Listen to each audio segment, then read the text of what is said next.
looking to throw. Caught. Tony off and running. He doesn't lose foot races. Touchdown Miami. Jackson going to the end zone. What a night, both Sparks make it 4. Shakes through a couple of tacklers, still on his feet. Hawkins to the end zone. Unbelievable. This is Chasing the Natty, a college fantasy football podcast.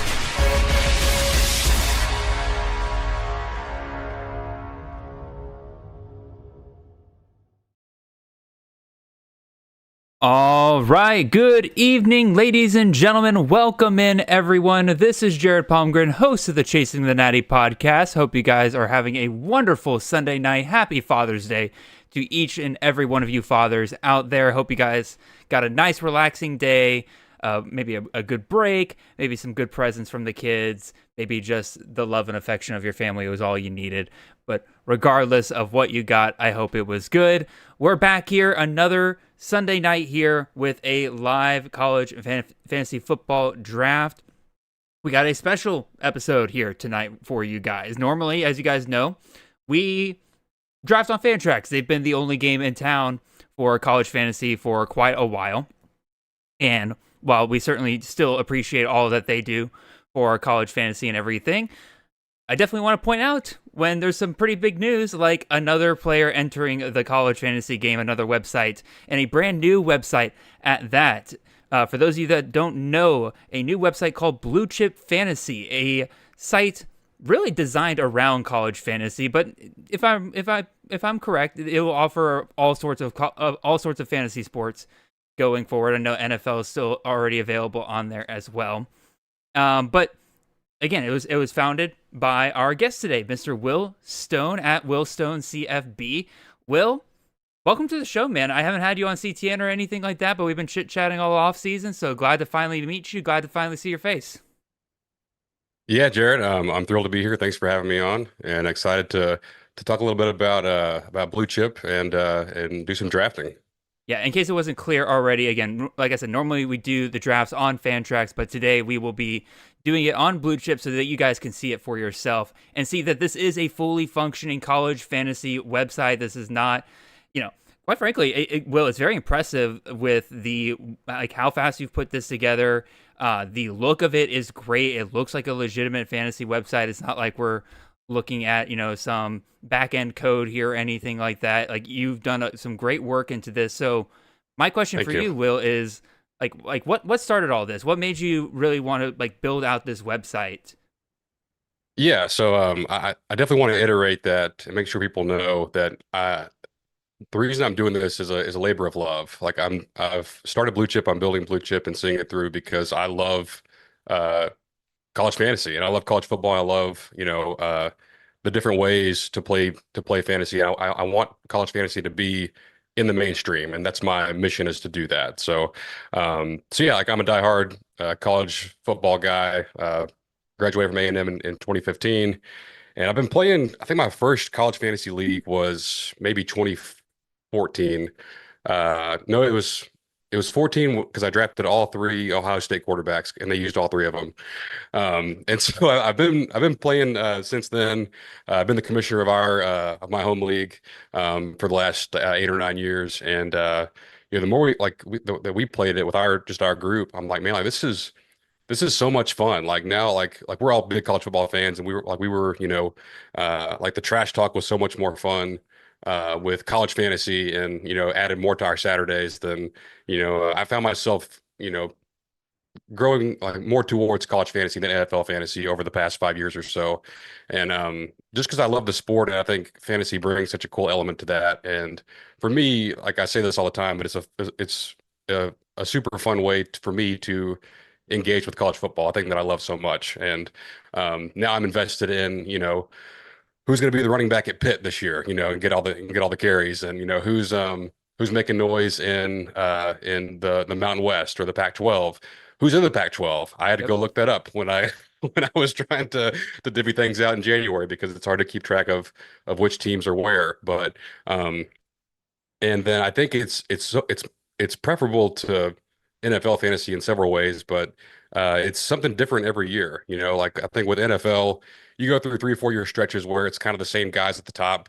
The waiver wire, maybe there's a guy or two throughout the season that can help you out, but with college, like we only know so much going in, and like this is the best ball, so like we're not going to have waivers and stuff, but the waivers and those types of things are so much more fun and interesting in college because you get a guy like Jamari Taylor who no one talked about last summer, and he was a top 20 running back. He was awesome. Yeah. So that's where it comes from, and yeah, I started building Blue Chip. I had the idea several years ago, or maybe 5 years ago, but just didn't have the means at the time and or the skill set. And with advances in AI and my own learning, I was like, you know what? There's no better time than right now to dive into this. And it's been a little over a year, maybe 15 months or so. If we had done this a year ago, it would not have been a great UI. It would have been very, very bland, just very simple. Probably wouldn't have worked the way it was supposed to. So it's certainly come a long way in that time. But it's been a great response from the community so far, and from the fantasy, diehards, which is who I'm trying to support here. Oh, and I guess as you point out, you come a long way in these 15 months, and I've been very happy to help try my best when I can to support you with providing you feedback. You're very good about taking feedback from tons of people. You're very quick to implement things, which I think a lot of people definitely appreciate. And for those of you that, again, maybe aren't part of Will's community yet, Will, you do have a Discord set up where pretty much it's basically like the beta Discord right now, where people can come in, they set up their leagues, and as they're experiencing it, as they're going through, you have channels for suggestions, you have channels for bugs, you have you have it very organized, very well set up to where you're able to respond to things pretty quickly. And I think, like I said, a lot of people certainly appreciate that. And that's kind of my one thing, though, is for everyone out there, one, if you want to help support Will, you absolutely should. Like, Will needs all the beta testers that he can get and everything. The one thing I will tell each and every one of you out there is that as great of a job as Will has done so far, this is the first year that this is going to be live, and especially in-season stuff, there's a lot of, things that haven't been fully tested yet, and that's going to be the case with any new website, right? So my only thing to all of you out there is, if you do decide to help Will, and you should, if there are growing pains, if there are things that don't work the first time, do not direct your anger towards Will. This man is doing everything he can to build a great product, and I'm being serious. I know some people can have short patience sometimes, but For Will, sure. you're awesome, man. I've loved working with you where I can, and you've built an awesome product so far. And so I want to make sure that when people help you, they know exactly what their role is going to be moving forward. Yeah. No, I certainly appreciate that, and plug in the Discord too. It's something that I want to emphasize and get out there, and it's open for anybody. Like, there's no cost or charge. Like, we're just trying to grow it and get as many folks as we can in there. And I want to know and hear people's wants and concerns, and hey, if this is what I want out of an app, this is where I think you could improve, or hey, this thing doesn't work. I think it's been awesome to have that as a place for us to just kind of be in one place to communicate and be able to field those bugs and issues as they come up. But yeah, and I will say, so far, 99% of the folks that have tested so far have been great to work with. For sure. They completely understand, hey, this is brand new. If I didn't say already, I'm a one-man show. Me and Claude are over here getting things done. So it's not like I have a team of developers, but it's honestly, it's set up into a way now where it's getting to be easier to address things, and there's a handful of very core features that need to be built out between now and week 1 or week 0, I guess. But aside from that, it's going to be me just getting feedback, improving on the product, adding more add-ons and nice to haves. But yeah, season 1, there will be bumps. I can promise you that. And maybe the first few weeks don't go as smoothly as I would like, but I think in season it'll be some quick fixes to where scoring and things like that will be able to be resolved pretty quickly. Yeah, for sure. Like I said, you've been fantastic so far in this offseason with getting things like fixed up and ready. I have no doubt you'll be able to do it in season as well. So excited to see it. I got a couple best balls on here already for this upcoming season. We are doing one here tonight as well. Speaking of that, let's go ahead and flip on over to the page over here so you guys can see the Blue Chip UI over here. It is, again, pretty much got everything here you need for your fantasy team leagues. Again, you guys can't see it, but I have my queue and everything down here below. It's got, you can add your own rankings. You can do all the stuff that you would normally do on a fantasy website. So, all right, without further ado, shall we get started here? I think we'll go ahead and start the draft. Robert, if you're listening, you are on the clock, sir. And again, this is the same kind of draft we would normally do on this show. We got 30 rounds here. It's a best ball format.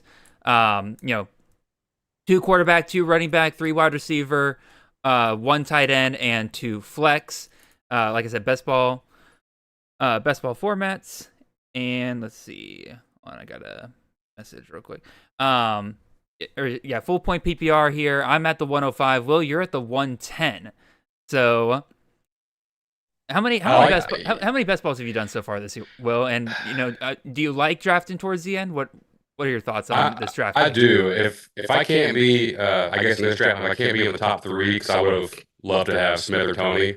I'd rather be like towards the back, like 10, 11, 12, like on the turn, where I can have a little bit more certainty of who's in range for me, and go back to back.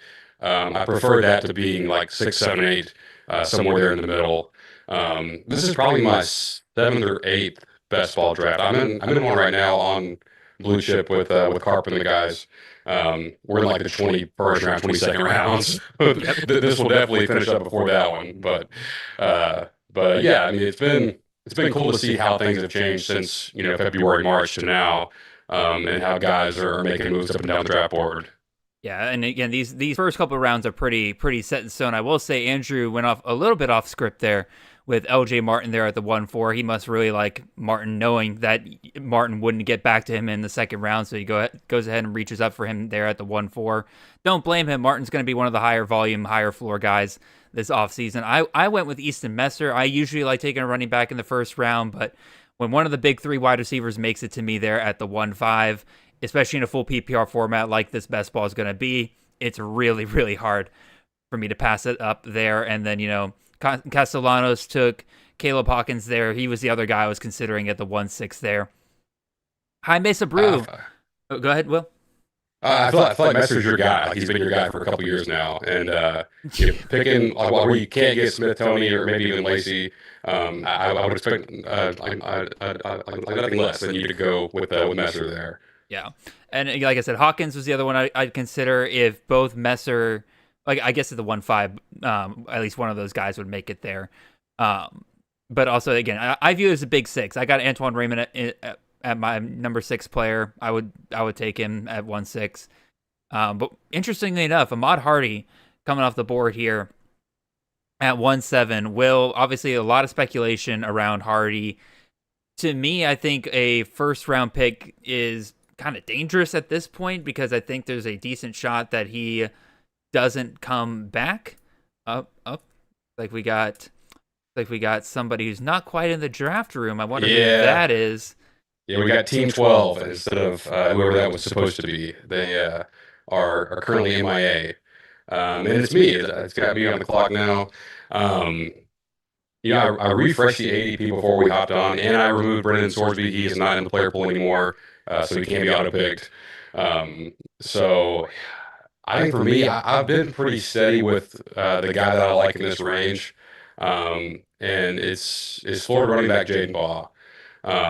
He was awesome last year on just a dreadful offense. Mm-hmm. He's an exceptional talent. So I think in a new offense with Buster Faulkner, with like so many great weapons at receiver, it's going to open things up, and I think Baugh's going to feast in that backfield.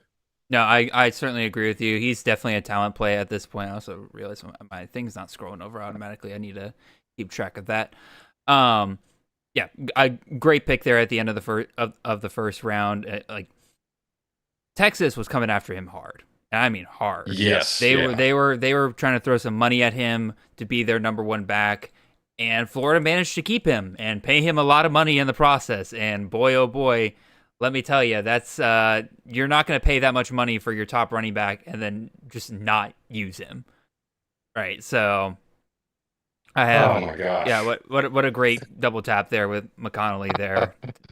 Deshaun Bishop, Isaac. I have taken that duo so many times. I know. I thought with me being ahead of you, I could actually get Deshaun Bishop finally, and that's not going to be the case, unfortunately. So, gosh, this is a pickle to be in. I'll tell you who I'm kind of between because like none of these guys are going to be there. I think Taylor, Haynes, and Marshall are all. I want one of them, and I think I'm going to go with Marshall. I don't have any Marshall yet. I've got some Taylor and some Haynes. I like Haynes for best ball. But yeah, I'll go with Marshall here as my bell cow. All righty. Not afraid of Hyder at all? That may be in play later. There you go. I don't want to tip my pick or anything, but I think the hype around him is pretty real. And yeah, he's got value even if you don't have Marshall. Mm-hmm. No, I agree. And quite frankly, he's definitely one of those handcuff options I think people definitely need to be keeping an eye on, because if Marshall goes down for whatever reason, like Hyder's going to probably almost instantaneously take over that backfield. Yeah. So, I've got two guys here I'm hoping make it to me here at the 2-8, but we'll see if High Mesa and Castle. Oh, look, one of them will make it, because I was not looking at Cam Coleman, so that's good to know there. Yeah. I heard you and Froton talking that Coleman has kind of dipped down the boards a little bit here lately. This is pretty high actually for him. I've seen him go.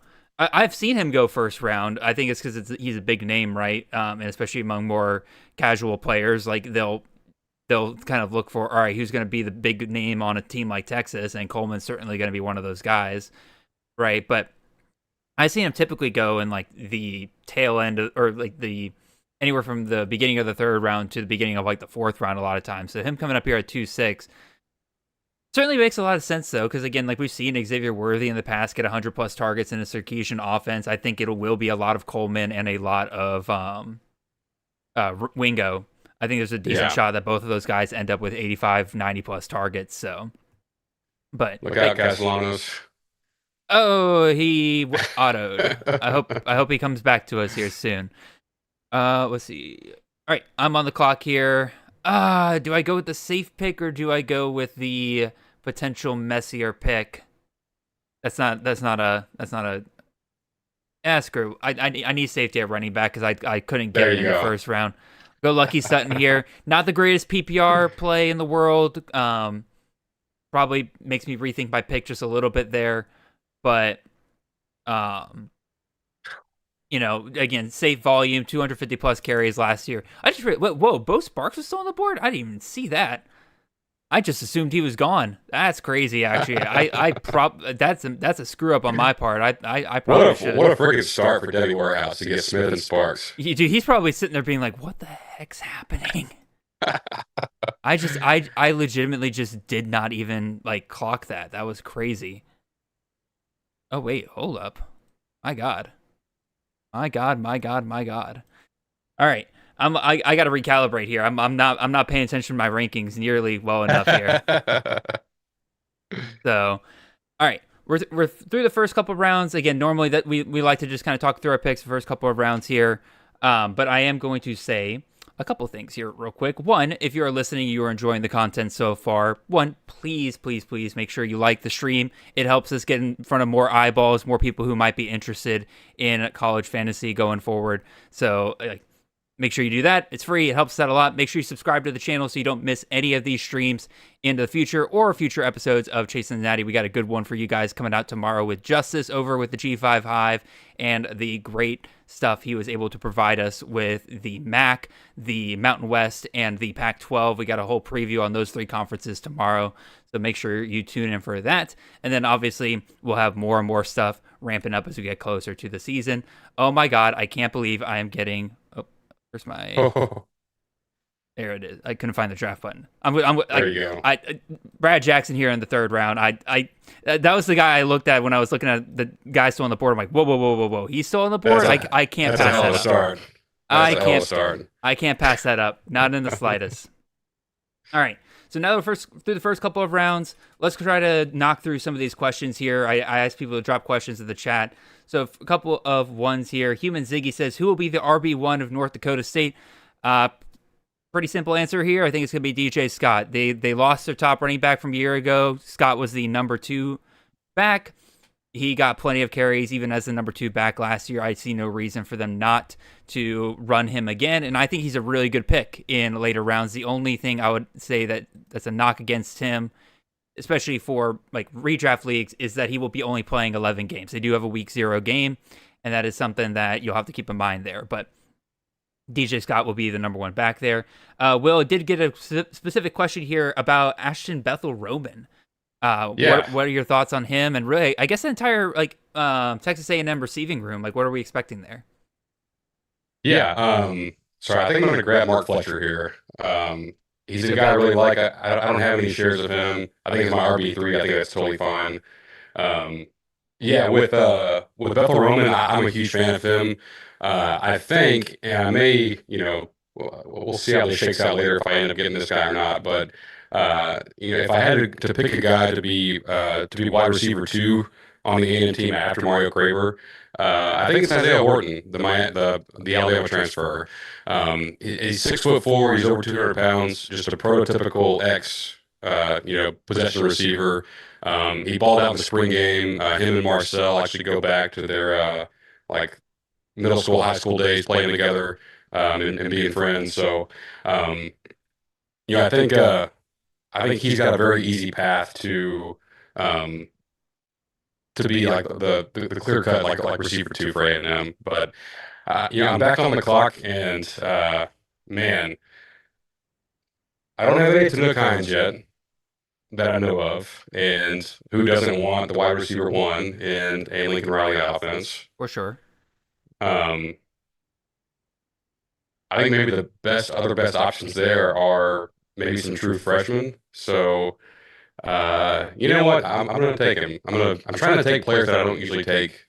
I heard from Elliot Mays that's a good thing to do. So I'm trying to branch out a little bit. It's a balance, right? When you earn so many leagues, you want to have a nice balance between taking the guys you do have a lot of conviction of. Like, there are certain guys I have a ton of conviction for, like Deshaun Bishop. I have tons of shares of him because I think he's a great first round value right now. And so I've taken him plenty of times, especially from the second half of first rounds. But you do want to diversify a little bit, right? You don't want to be left holding a bag if, a certain guy you've drafted in every single league is, injured by week 2, right? Yeah. It's a little easier to swallow if they're later round picks, but if they're first 5 to 10 rounds, probably should diversify at least a little bit because, like I said, you don't want one injury derailing all of your leagues. Yeah, for sure. And there's certainly guys that I like, especially in their ADP range and their value range, and I try to not pick them, especially once we get into the late, rounds 9 through 15. I have the same kind of crutch guys I lean on, so definitely want to branch out there and not and diversify a little bit. All right, I'm going to take a guy that actually was a question asked in the chat. I'm going to go Austin Dendy here, a guy that I've not seen make it to the 4th round very often. Granted, again, another guy that's probably not the greatest for PPR purposes, right? Didn't get a ton of receiving work last year, but I expect Bowling Green to ride on him again. To answer Donald Giebel's question in the chat, he was asking about, are we scared about the Austin Dendy committee talk? And that was something that was brought up on the G5 Hive episode with Bowling Green. They're going to try to be a bit more spread out with their carries here. I have 2 points to that. One, based on what I saw Bowling Green do last year, the moment Dendy was healthy, they just rode him like a absolute horse. I cannot imagine they're going to... I have to imagine they're not moving away from that. And then 2, Bowling Green's going to be a team that's going to run the ball a ton this year. Legitimately could have run it 500 plus times in the regular season. And even in a scenario like that, even if they're splitting it and he's only getting 30, 35% of the carries, that's still going to be a really solid amount of volume for him every single week, and he's going to be their goal line back. So the question then becomes, do you trust Bowling Green to score enough for him to return value? And I'm just going to, that's where the article of faith comes in here, and I think that Dendy will be able to do that. So. Yeah. Yeah, he had 22 carries against UMass for 115 and 2 touchdowns. Tore it up against Eastern Michigan as well. So, I mean, yeah, if he gets, if he can get 20 touches each time, he's going to do well.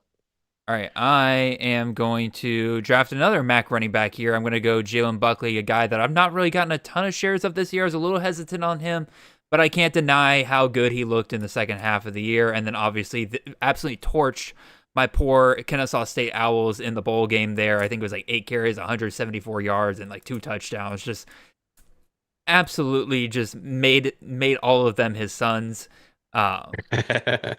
He won't be great to start the season, and I am a little worried about the fact that I got 3 G5 running backs here to start. That's going to be a little tough for me in the first couple of weeks when these guys face off against Power 4 opponents. I'll probably need to balance that out as we go along in the draft here for sure. But as of right now, I'm just taking the value at running back as it's fallen to me, and I've rarely seen Buckley make it to the 5th round, so I'll just snatch him up there. You have an entirely G6 roster right now, which is awesome. Yes, that is true. That is not very common. I can tell you that right now. Justice or Luke, if you're watching this now or watching later, I hope you're proud of me. PTT has an interesting question here. He says, why does a college preview magazine have Brock Townsend as an all-conference team member, but he's not in any CFF ranks at all? PTT, that's a very good question. I can tell Luke's probably looking up that name right now as we speak. Brock Townsend is a running back for Central Michigan, and quite frankly, it comes down to that's a system that very much employs a committee approach at running back. And quite frankly, as we saw last year, is not an offense that we fully trust yet. So if a preview magazine has him as an all-conference team member, that's awesome. And, he's free 99 in most leagues. So if you want to trust that preview magazine, that's totally fine. Grab him at the end of your drafts. And quite frankly, if he goes off, I'll tip the hat to that preview magazine. But as of right now, that's a system that typically employs a committee approach at running back.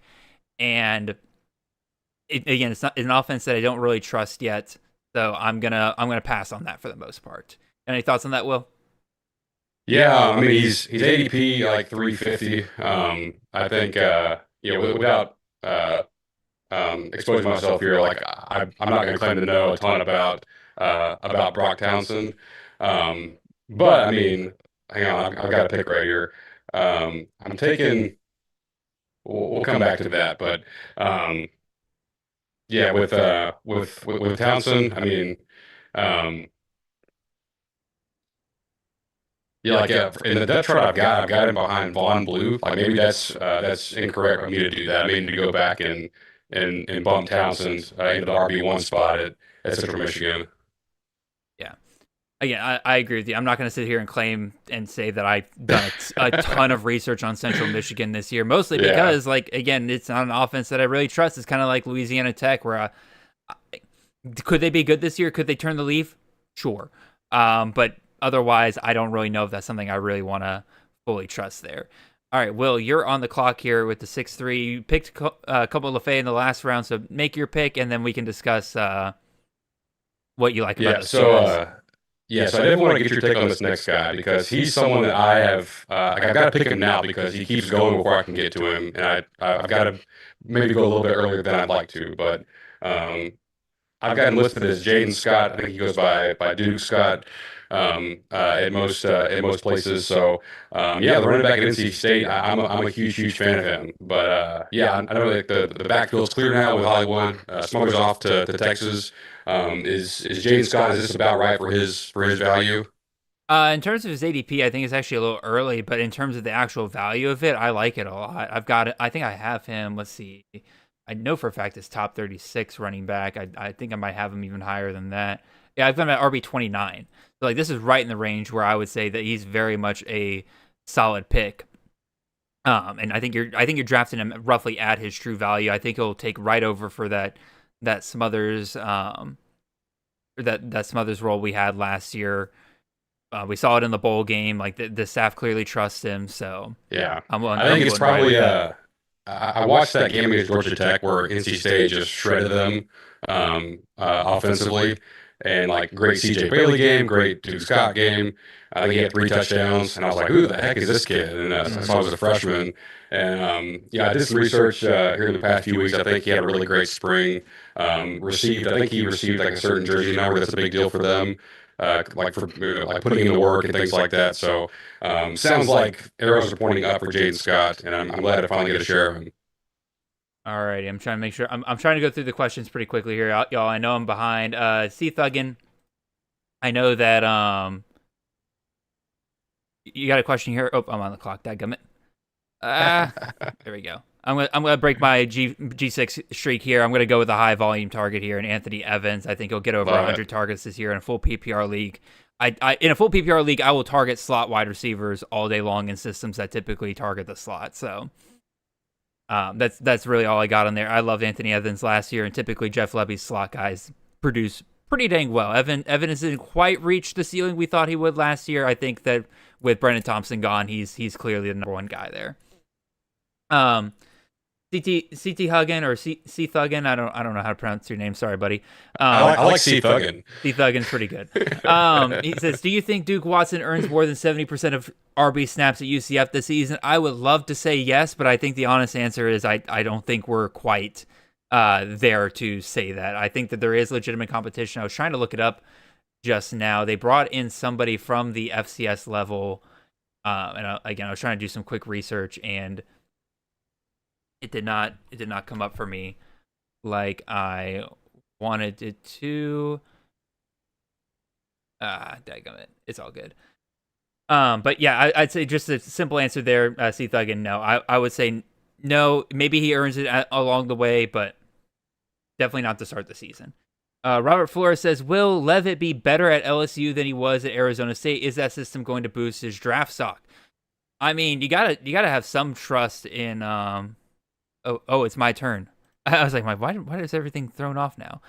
All right, I'm going to take a running back that's actually fallen here in the 7th round. Not really seeing him go this late very often. I'll go Jamari McClure here out of Tulane.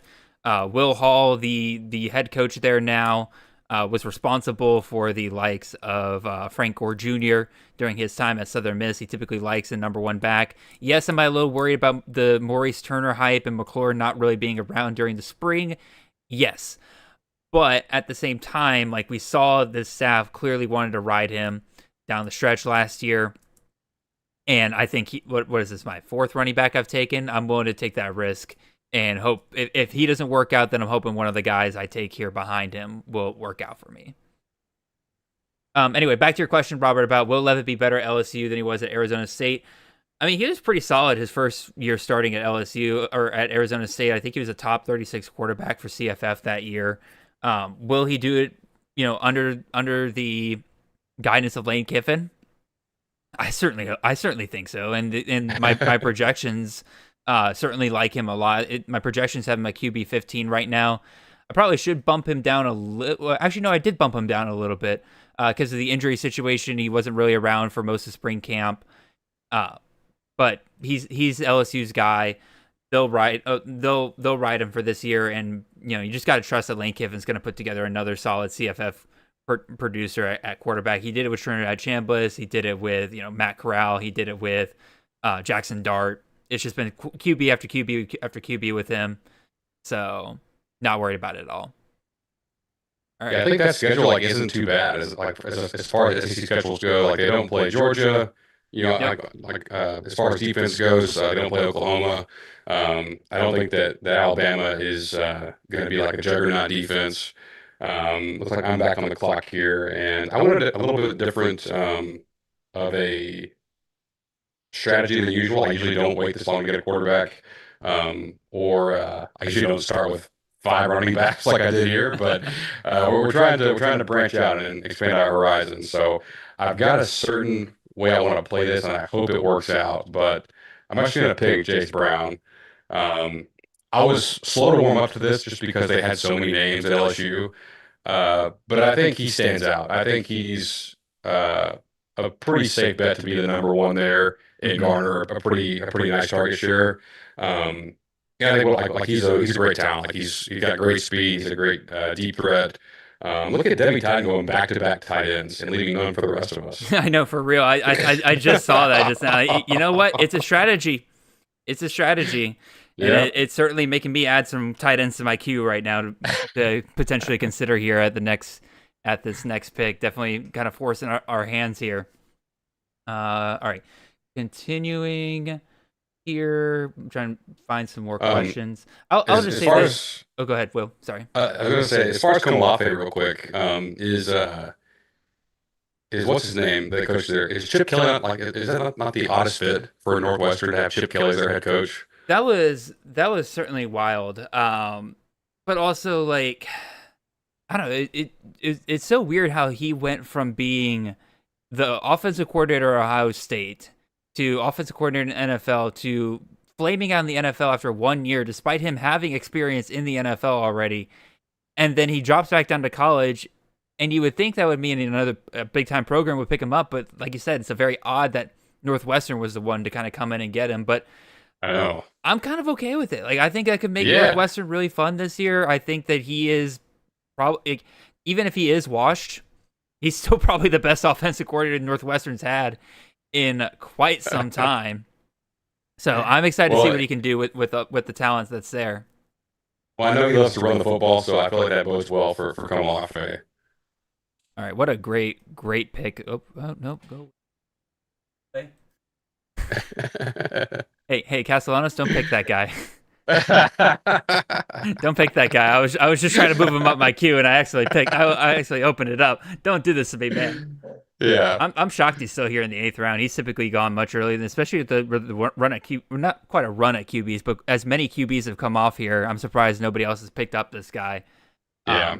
I'll talk about him a little bit more here, but on my end, I went with the Jace Brown Sam Levis stack. Hadn't taken a quarterback yet. I typically will get either Marcel Reed or Camario Taylor. Both were gone in the 6th, and before I was able to come back and pick again. So I like Levitt. I like he's got some dual threat ability. I think Lane Kiffin QBs are typically a pretty safe bet. Looks like you got him. Yeah, I get him here again. This is, oh my god, I can't. Sorry, I've got to make the draft button show up in drafts when we access the profile from there. No, you can do that, or it's more of just like because my window is squished here right now. I'm like having trouble like scrolling back and forth on different things. That's also me just being out of sorts when it comes to making sure like everything's lined up here. But it is all good. All right, more questions here. I'm trying to make sure we got it. By the way, I saw some people saying that Will's mic was echoing. Is everyone still hearing that? Because, oh wait, I think I see what it is now. All right, Will, can you speak real quick? Yeah, is this better? I mean, you sound better to me, but I'm asking the people in the chat because I think I just fixed it. Does that work for everyone? Did that fix Will? So. I hope so too. I don't want you echoing too bad here, Will. So, all right. Let's see.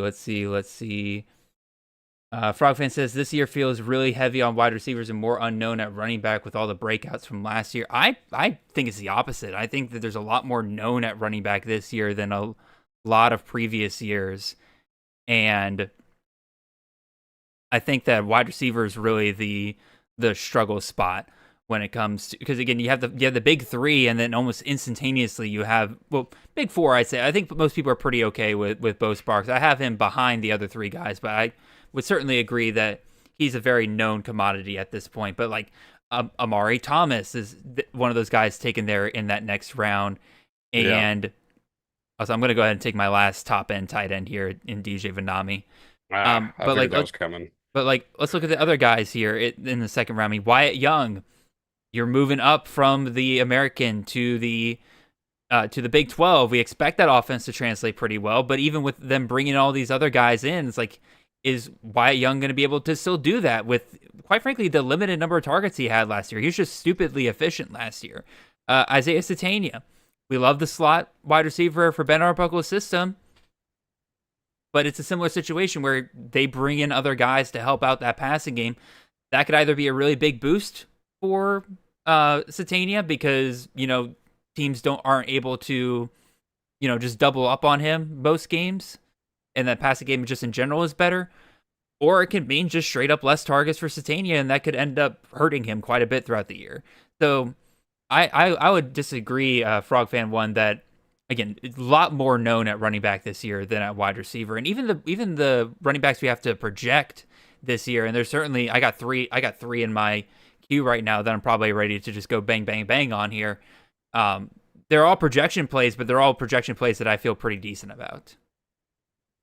So, also, Will, real quick, these numbers in the next to these stats next to them, is that what they did last year, or is that projections on your site? So those are stats from last year. Okay, cool.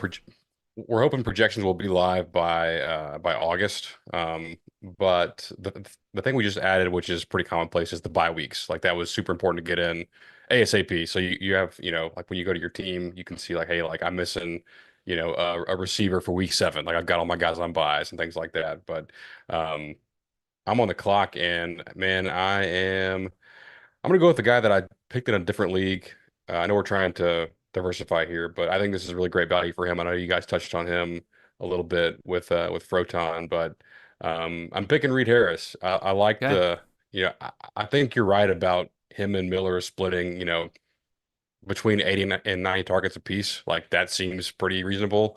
I think for best ball, like he's probably going to have a game where he gets, 10 catches for 130 yards and 2 touchdowns. He's going to have a couple of those like sprinkled out throughout the season. So I think for a best ball, I think he's a good value for here in the back of the 9th round. Yeah, did Miller come off the board already? He did. Trying to see where I can find him. I'd love to tell you where, but 7-4 was where he came off. I see him. Yeah, that's the major rule I have on that wide receiver room is don't be the one to take the first guy in that room. Be perfectly okay to wait.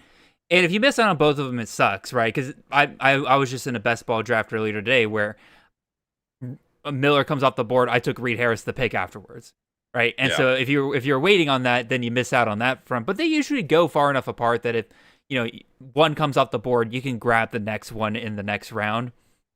And I say that's the best strategy with that room because I think there's a legitimate shot that either Harris or Miller or both could end up being CFF relevant if both of them end up with like 75, 80 targets. So they're both deep threats. They're both going to be highly efficient on their targets. It's really a question of can Cutter Bully get them the ball like that.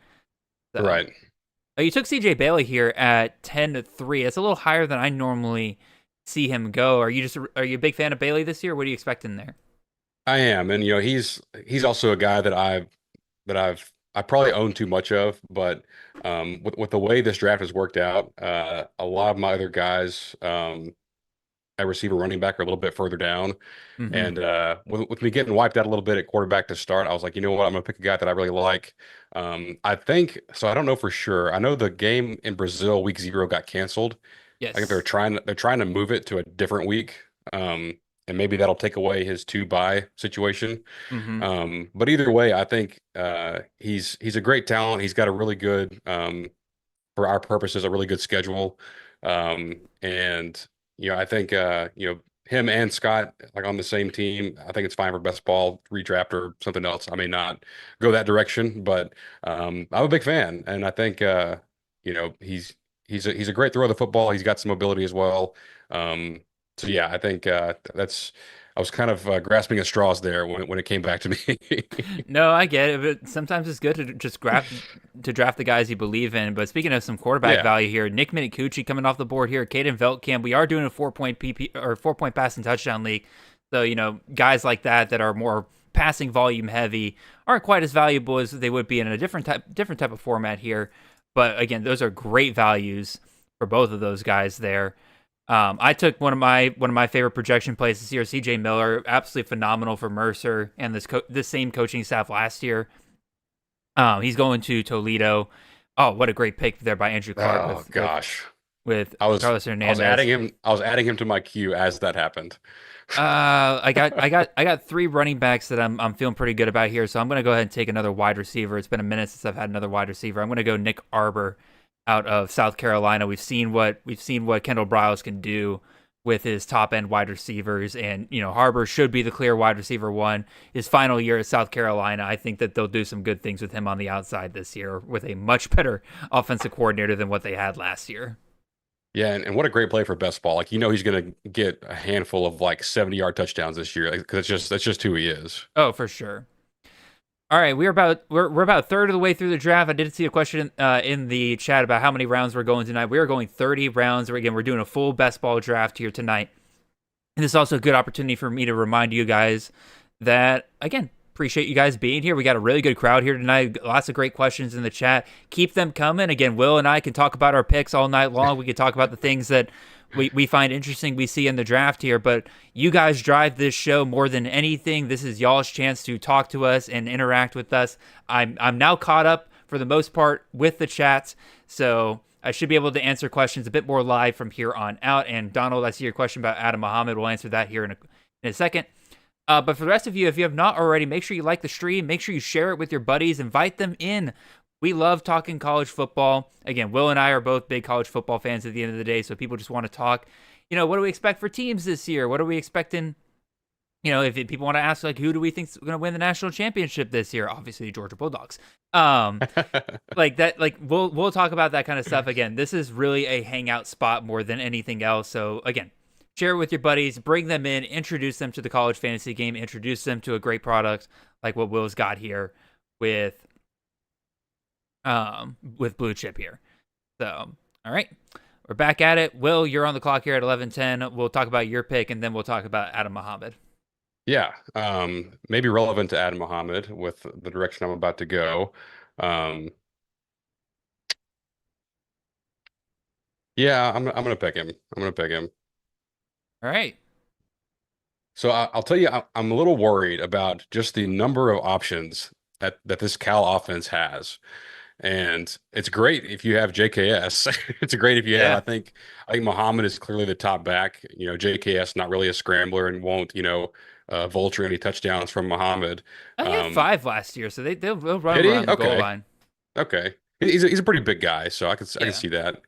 But I think Dorian Thomas is maybe kind of the last. I like Fleming. I like Oakley, although there's a bit of a competition there with Lincoln Cure, I believe. But yeah, I've been scooping up Thomas around this time of the draft, and I think red zone type guy. I like that. So I'll ask you, why him over Mason Minnie, the option coming back from last year, a top 20 tight end for CFF last year? That's a great question, and I wish I had a better answer.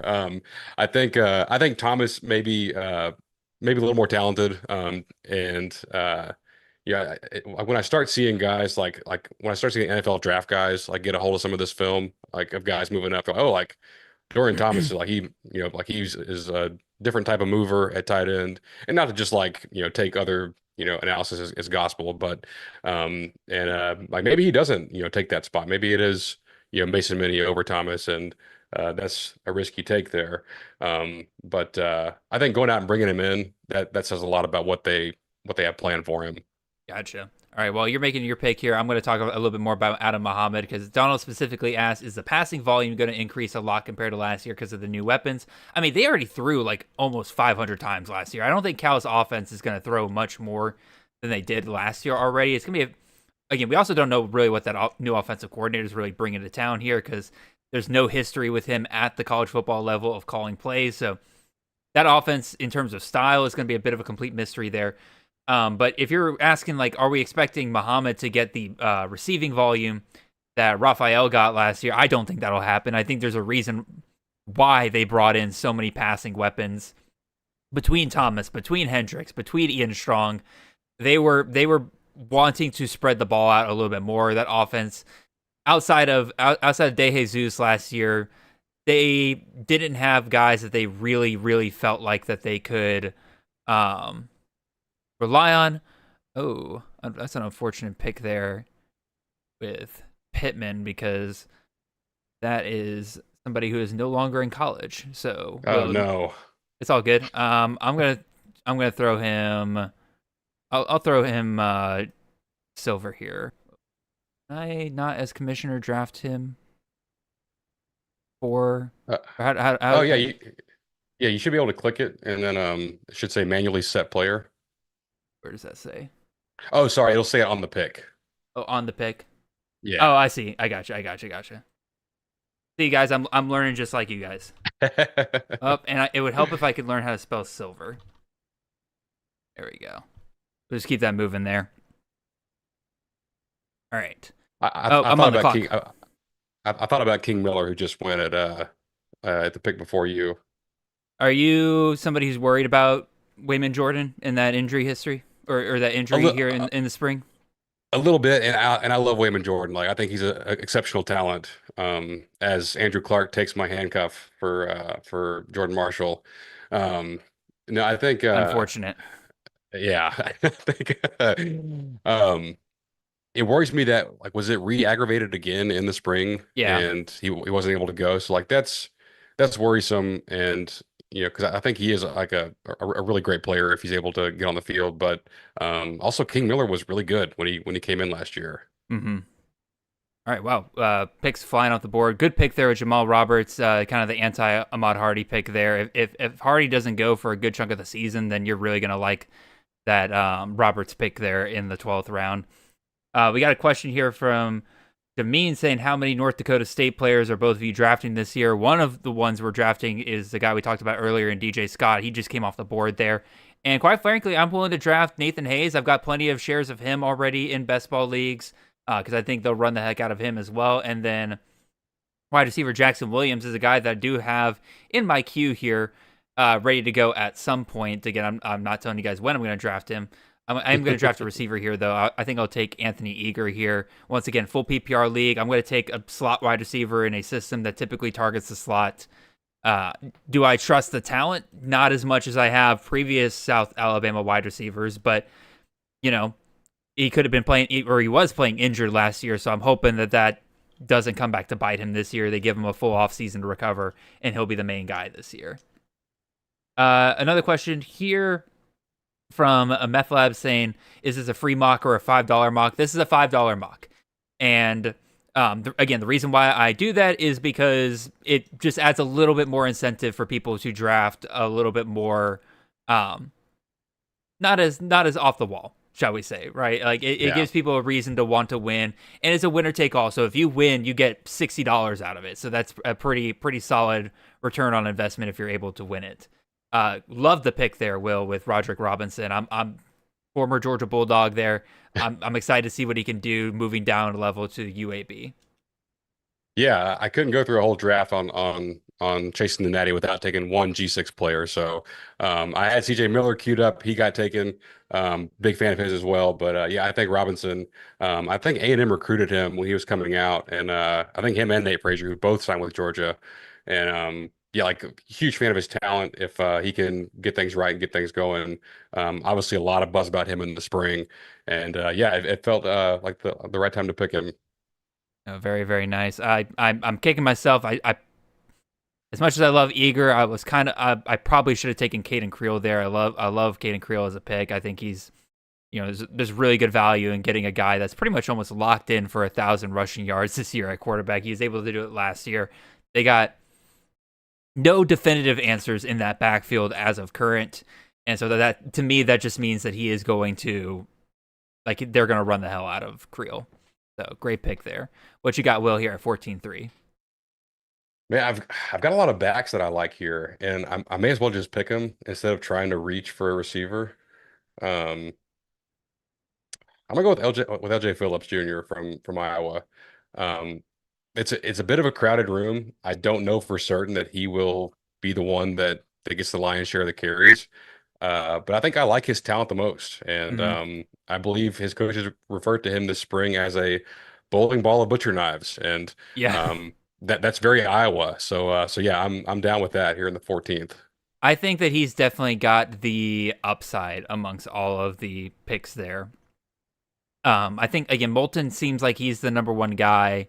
Again, probably because he's the veteran, right? But he was also supposed to be the number one guy last year, right? And that didn't really work out too well there. So betting on the talent of Phillips, maybe a little early for my taste, but again, like if you're a big believer in Phillips, this is the proper range to take him. Yeah, I've got to scan this receiver board to see who's out there that I really like. As I feel like I definitely missed out on Caden Lee, who I like a lot. I think he had a really good spring. Yeah, there's a guy I wanted to bring up before we got too far along. I know you're on the clock here. You can saw. I'm deciding between two guys right now. So a guy went back in the 9th round is if I hadn't taken so many backs, I would have picked him before that. But is there a reason that Turbo Richard is as low as he is? Because I think they got two other pieces of competition there. You got Kobe Martin. Martin, yeah, who's a legitimate concern there. And then you also have Lee BB, who got hurt last year and is still part of that backfield. And quite frankly, Indiana scored a ton last year, and that's why those backs were even somewhat relevant. But if you look at the volume, you look at the production, it's just not really something you really want to rely on for CFF, right? You're basically, when you pick those guys, you're hoping they get 10 touchdowns. Speaking of 10 touchdowns, I'm going to go with my boy Gunnar Stockton here as my third quarterback. 10 touchdowns on the ground last year. I'm hoping we get something similar to that this year, and quite frankly, I think he's a good foil because I got two G6 quarterbacks to start there with Zarka and Brad Jackson, and Stockton I think will be plenty good in those first couple of weeks when Georgia's playing absolute nobodies to start off the season. So, and then I think I might grab another Power 4 quarterback here to kind of balance things out. Depending if he makes it back to me here. That's kind of my strategy here. Is like I'm now trying to find some balance between, because like you pointed out when we started, I drafted a ton of G6 guys. Well, now I'm left holding the bag on that a little bit. I need to balance it out with some Power 4 guys here. But I'm going to draft a guy. I'm going to draft a guy here that is not technically Power 4 actually, but he's going to destroy the schedule. I'll go CJ Carr here. Not a ton on the ground, but Notre Dame might get him 4 or 5 touchdowns every single week because they're just putting up absolute insane stats. But at least 3 to 4 touchdowns every single week is very much in the cards for Carr, especially if they do want to just go scorch earth on the rest of college football after last year. So, and I don't think it's like I say this as a objective person regarding Notre Dame. I think they would agree. This is a tissue soft schedule. I think their own fans would tell you that as well. Oh yeah, they drew like all the bottom teams of the ACC. They don't play USC.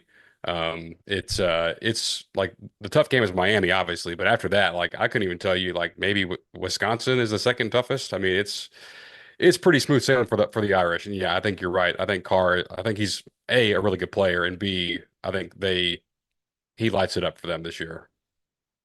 Alrighty, coming at you here at the end of the 15th round. You're on the clock now, Will. What you got? All right. So I like Austin Simmons a lot. I would have looked at him, but I'm picking Keelan Russell here. I'm a big fan. Good I know pick. there's technically a competition if you want to believe that propaganda. It's going to be Keelan Russell, guys. Like, come on. I mean, he was the quarterback at Duncanville High School here in Texas, which is a powerhouse, 5-star prospect coming out. Honestly, he didn't run a ton in high school, but seeing the way he can move, like in their spring practice and their spring game, he definitely has that ability. I like the receiver room for him. And I think running back is still up in the air. We'll see if Crowell can make the immediate impact, but I think with being coached by Kalen DeBoer, I think Russell is a great talent, and I think he's going to be, really high upside for fantasy this year. I like the double tap here with Barry and Durham. They're 15-16. Just taking your 2 shots at LSU. The question is, does Tommy there take Dylan Jones as well, who's gotten plenty of hype coming out of camp? I will say I'm trying to balance out my roster with Power 4 guys, but I'm not gonna lie, the guys that are still on the board that I see value in are really a lot of G6 guys. So maybe I just really gotta roll with that and just pray that wins out for me in the end, and that I can balance things out here. Dynasty Matty Ice, I completely missed your question earlier. That is my bad. He said, "Are you a Petaway or a Herman fan for James Madison?" For those that don't know, James Madison, obviously coached under Billy Napier now. The two main backs we're looking at there are George Pettaway, who stuck through the coaching staff change and who is now expected to be part of this backfield here. And then Nick Herman comes up from the FCS level, a 1,000-yard back for, I can't remember which FCS team off the top of my head, but he a very productive back as a true freshman last year at the FCS level, moving up here to the FBS. I am Team Pettaway. I got both of them ranked in my running back rankings, but Pettaway was supposed to be Wayne Knight last year. Wayne Knight was a top 20 running back for CFF last year. It was absolutely just one of those deals where, I'm on the clock. Maria Robinson, one of my boys. It was just one of those things where Pettaway got hurt early on. Wayne Knight came out. Wayne Knight did Wayne Knight things, and quite frankly, it just became where the staff couldn't take Knight off the field last year. And Pettaway has said in interviews this offseason that he felt slighted by that. And, I kind of get it. It's, one of those things where he's pissed off. He's wanted to prove himself this year. This is his final year in college football. And while Napier isn't normally a coach that breaks away from a committee. In fact, he's quite famous for forcing a committee even when there shouldn't be one. If I have to bet on one of those guys, breaking out in that system, I'm gonna bet on Pettaway. And this is like a stepping stone year for Nick Herman.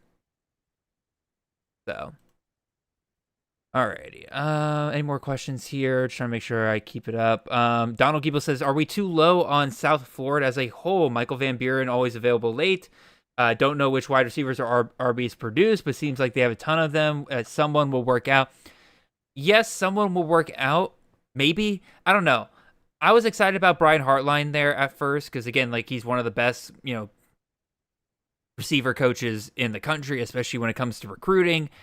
So you would think, given what he's seen at Ohio State the last couple of years, that featuring your top wide receiver would definitely be something we want to keep an eye out for here. Excuse me. God, where do I go? Let's go ahead and draft my boy Hollier out of Georgia State. Definitely want to keep an eye on the wide receivers. I'm not into the running backs.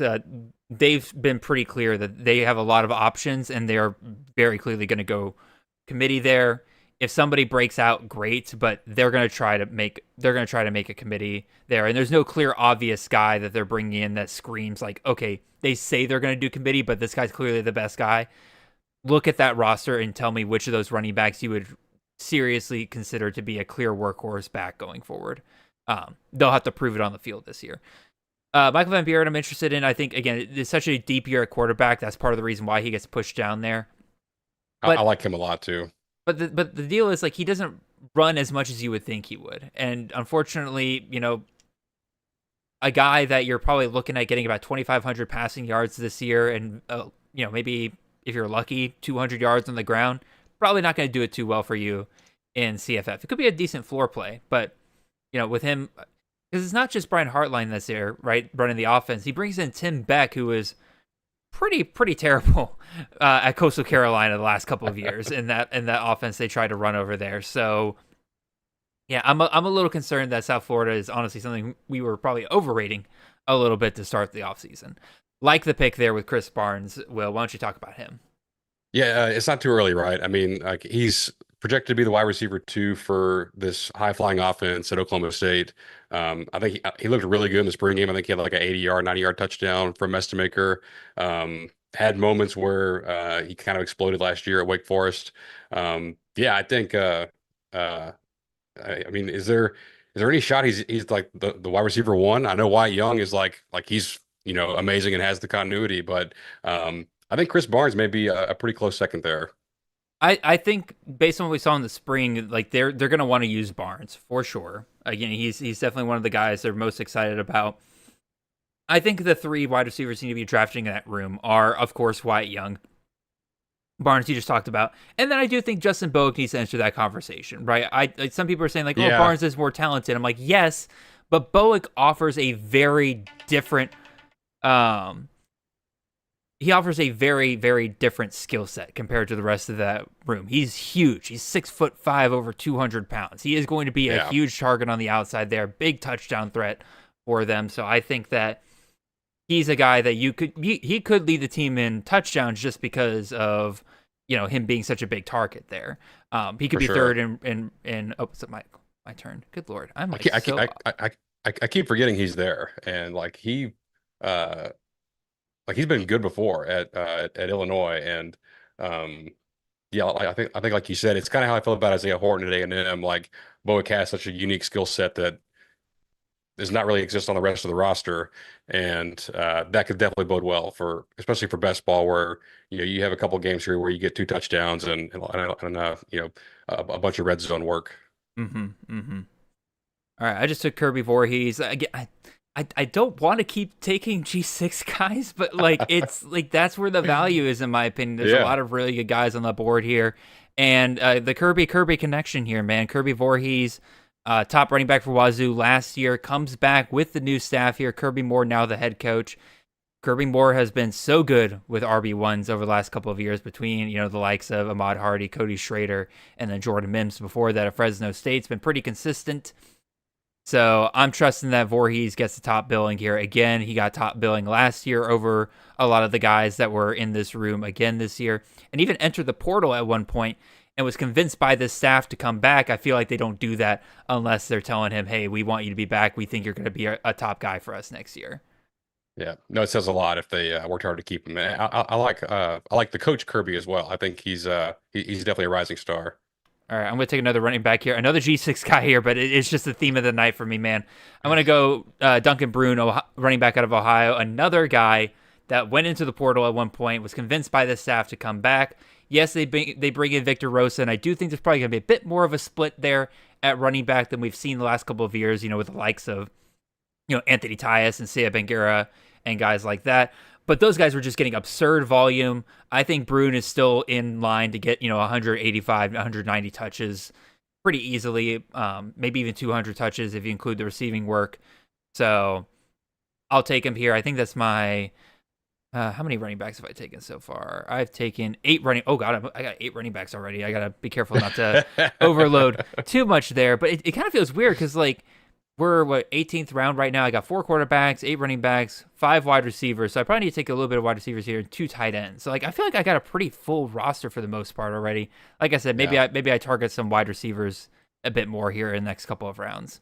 What about you, Will? What are you looking at with your roster? Yeah, I think taking Malik Washington last round as my QB4. I think I'm pretty set there for at least a few more rounds. I like that room a lot with Levitt, Bailey, Russell, and Washington. I have not picked this guy in any drafts yet, but I think your co-host likes this guy quite a bit, so I'm going to go with them to have that stack there with Chris Durr Jr. Nobody in the country last year suffered more from receiver drops than poor Malik Washington. This poor true freshman thrown to the fire against the Big Ten. His receivers can't even catch the dang football. If you can just catch the ball, you can be good in this offense with a good quarterback like Washington is. So I think Durr. I'm assuming he gets the most targets here. Is that your thought as well? Yeah, I mean, like you said, there's what else are they going to throw to me? I mean, Dorian Fleming I find interesting because he's the number 1 target coming back from this offense last year. He wasn't super great, not very efficient at all. So that makes me worry about him a little bit. But yeah, Durr should come in. That should be an instant upgrade. They also bring in the Gladding, the receiver from Old Dominion. I think he'll be involved a little bit. But with Durr being in that slot position that Ty Felton excelled at a couple of years ago in the same offense, I think that Durr is a pretty solid option to take a shot on there here in the 19th round. So you're back on the clock. What do you got in the 20th round here? Yeah, I avoid this backfield for the most part, but again, on the same theme of having a defined role, I think Jacoby Williams is kind of the pass catching back and the gadget back for Texas Tech. I took him a lot last year when I thought he would just be kind of a handcuff for Joyner. And even with as great as Dickey was and the volume and output he had, Jacoby Williams was right there and had a terrific year. So it worries me. Like I tend to avoid that backfield with all three of those guys. Like they're all talented in their own right. But I like him here late in the 20th as a pass catching, and explosive type guy where you can have a few games here and there where he gets 20 plus points. All right, let's see. I'm gonna go. Draft button. I'm gonna go another Toledo option here. I'm gonna go Agite Dabs. I'm gonna screw up that name every single time I talk about him. But again, I mentioned it earlier. This Toledo offense pretty solid last year. Top wide receivers in this offense the last couple of years have averaged about 90 targets. Dabs only got about 70 targets last year, but led the team in receiving yards at 850 and touchdowns as well. He's an explosive guy. If he gets that number one target share here with Toledo, I'm feeling really good about him returning some pretty serious value here. All right, let's see what else we got here. Ooh, I like that Haas Haney pick there in the 20th round. That's very, very solid. I like Andrew Clark's last 3 rounds here. He double tapped the Florida State backfield. I think both of those guys are good players. I think Chroma obviously can be really, really talented, or he's really talented. Can be, if the offense gets figured out around him, he can have a lot of upside. And man, Hunter Andrews, like when he's healthy, like he's just a do it all Swiss Army knife type of guy at tight end. I like that pick a lot. I'm taking a look at all the positions right now because I think again I might take quarterback here a little bit because I think that position's starting to dry up a little bit here. But you show bye weeks. You do. Okay, so I can take a look at this and see if there's anything I need to be careful of. So week 8 probably not great. I already got two quarterbacks that have week 8 buys, but the 2 quarterbacks I'm looking at are not, or I'm not worried about that week. So who does that leave me with? I'm gonna go with the guy that was top 10 quarterback in CFF last year in the second half of the season. Locklear really started to take off under Mark Calla as offensive coordinator at UTEP last year.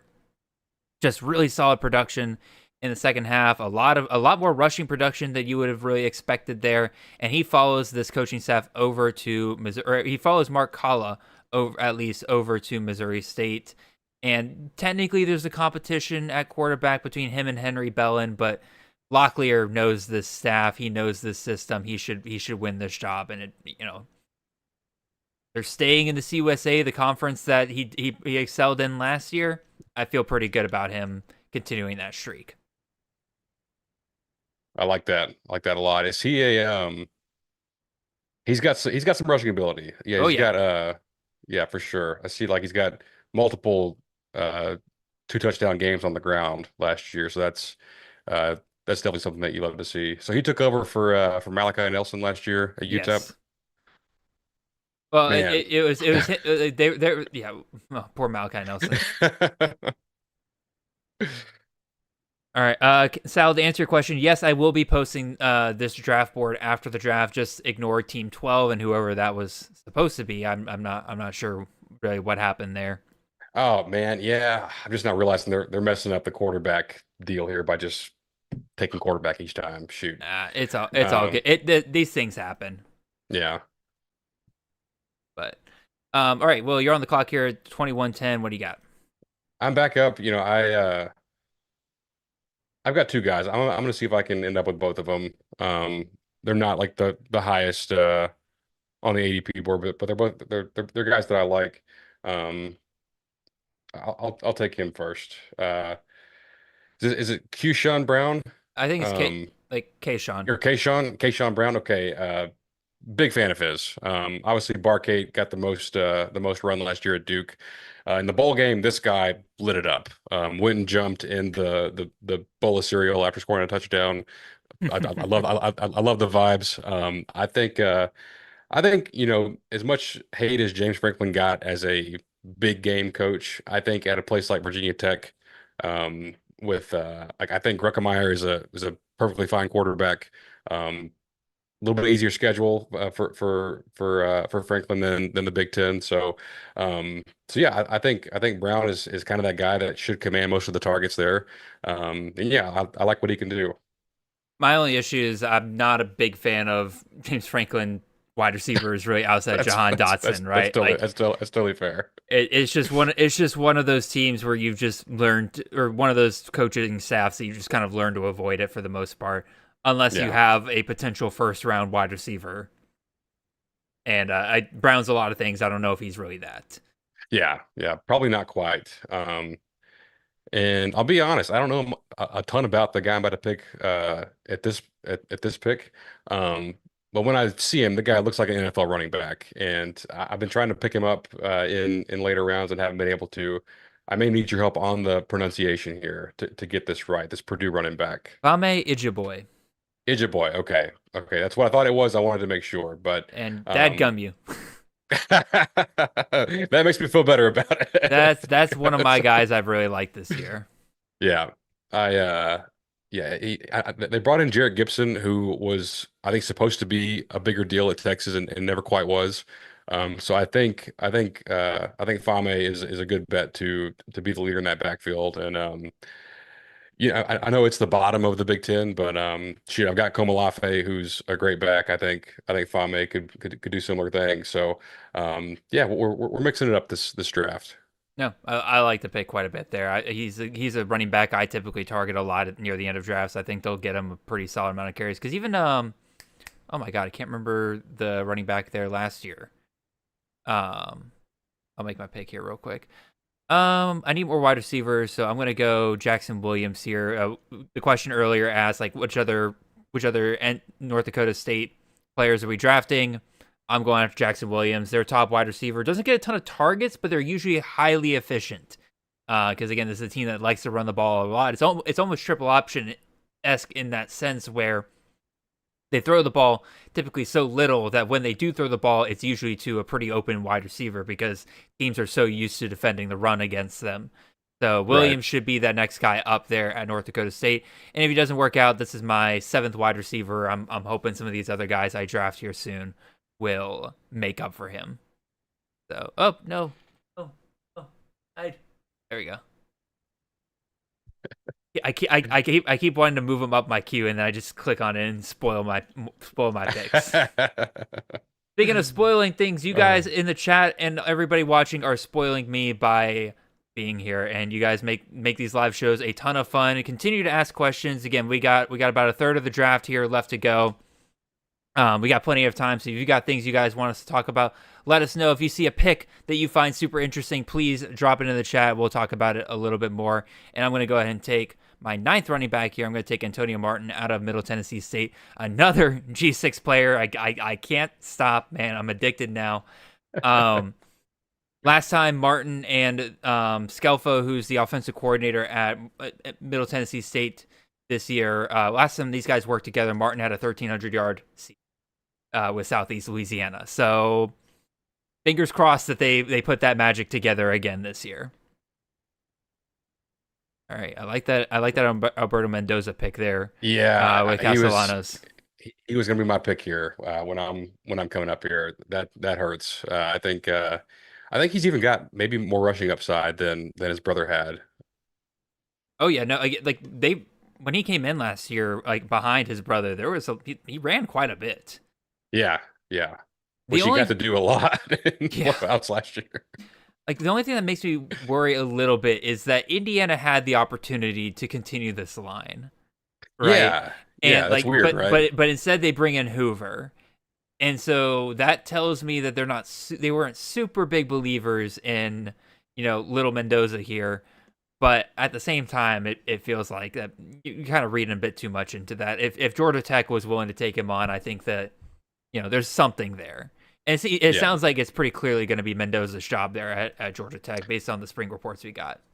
I think so. I'm taking a bit of a risk here, and I think this coach may get fired, but hey, it's a weaker conference. I like the dual threat ability. I'm going to go with Ashton Daniels from Florida State. Why not? Again, obviously we don't have Gus Malzahn running the offense anymore, which sucks, but they promoted from within. You bring in a guy like Ashton Daniels, you know what you're getting with him. You're not getting an elite thrower by any stretch of the imagination. You're going to get a guy that's very similar to what you had with Castellanos last year. And it's like, still run the same offensive system. Will it work? I don't know. But he'll run the ball, and you probably are getting at an absolute. What's an absolute floor for rushing for Daniels if he starts the whole year? Like 600 yards rushing? Yeah. Oh, yeah. I mean, like that'll provide you a pretty nice production every single week. It's just a matter of, does he get the touchdowns to go along with it? and it's not a perfect comparison, but like most defenses in the ACC, are probably on par with Vanderbilt. And at Vanderbilt last year, he put up 43 fantasy points. Like, that's tremendous. And Oh yeah. not that he won't average that, obviously, but shoot, like here in the 23rd, like I'm just throwing darts right now. But this next guy, I like this player, and I just don't know about. I want to hear what you think about the quarterback and offensive situation there, because I like Hunter as a player a lot. I don't know about Calandria and what's going on in Nebraska. Well, I'll tell you this: I had 4 players in my queue, and with that last pick, I now have 3. There we go. I am excited to see what Nebraska's doing this year with Calandria. You're almost switching opposite ends of the spectrum when it comes to quarterbacks here. You're going from a guy in Raiola who is very conservative in his play, very not extremely mobile. Which is odd because he kind of was in high school where he'd scramble around and make plays. Didn't do that as much at Nebraska. Calandria, complete opposite. Bro is a big play waiting to happen, whether it's rushing the ball or extending the play and finding a receiver late for a big play. Like, does it work all the time? Absolutely not. But I think it's going to be to the benefit of the receivers, because they have said this offseason that they're telling the receivers, get open, keep moving around. Calandria is going to find you. And Calandria last year had one of the highest ADOTs among all quarterbacks last year. Dude loves taking shots down the field.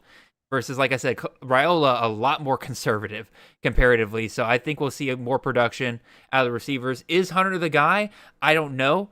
He's the guy that I would bet on the most, because I think he's the best out of the room they have there. I know they bring in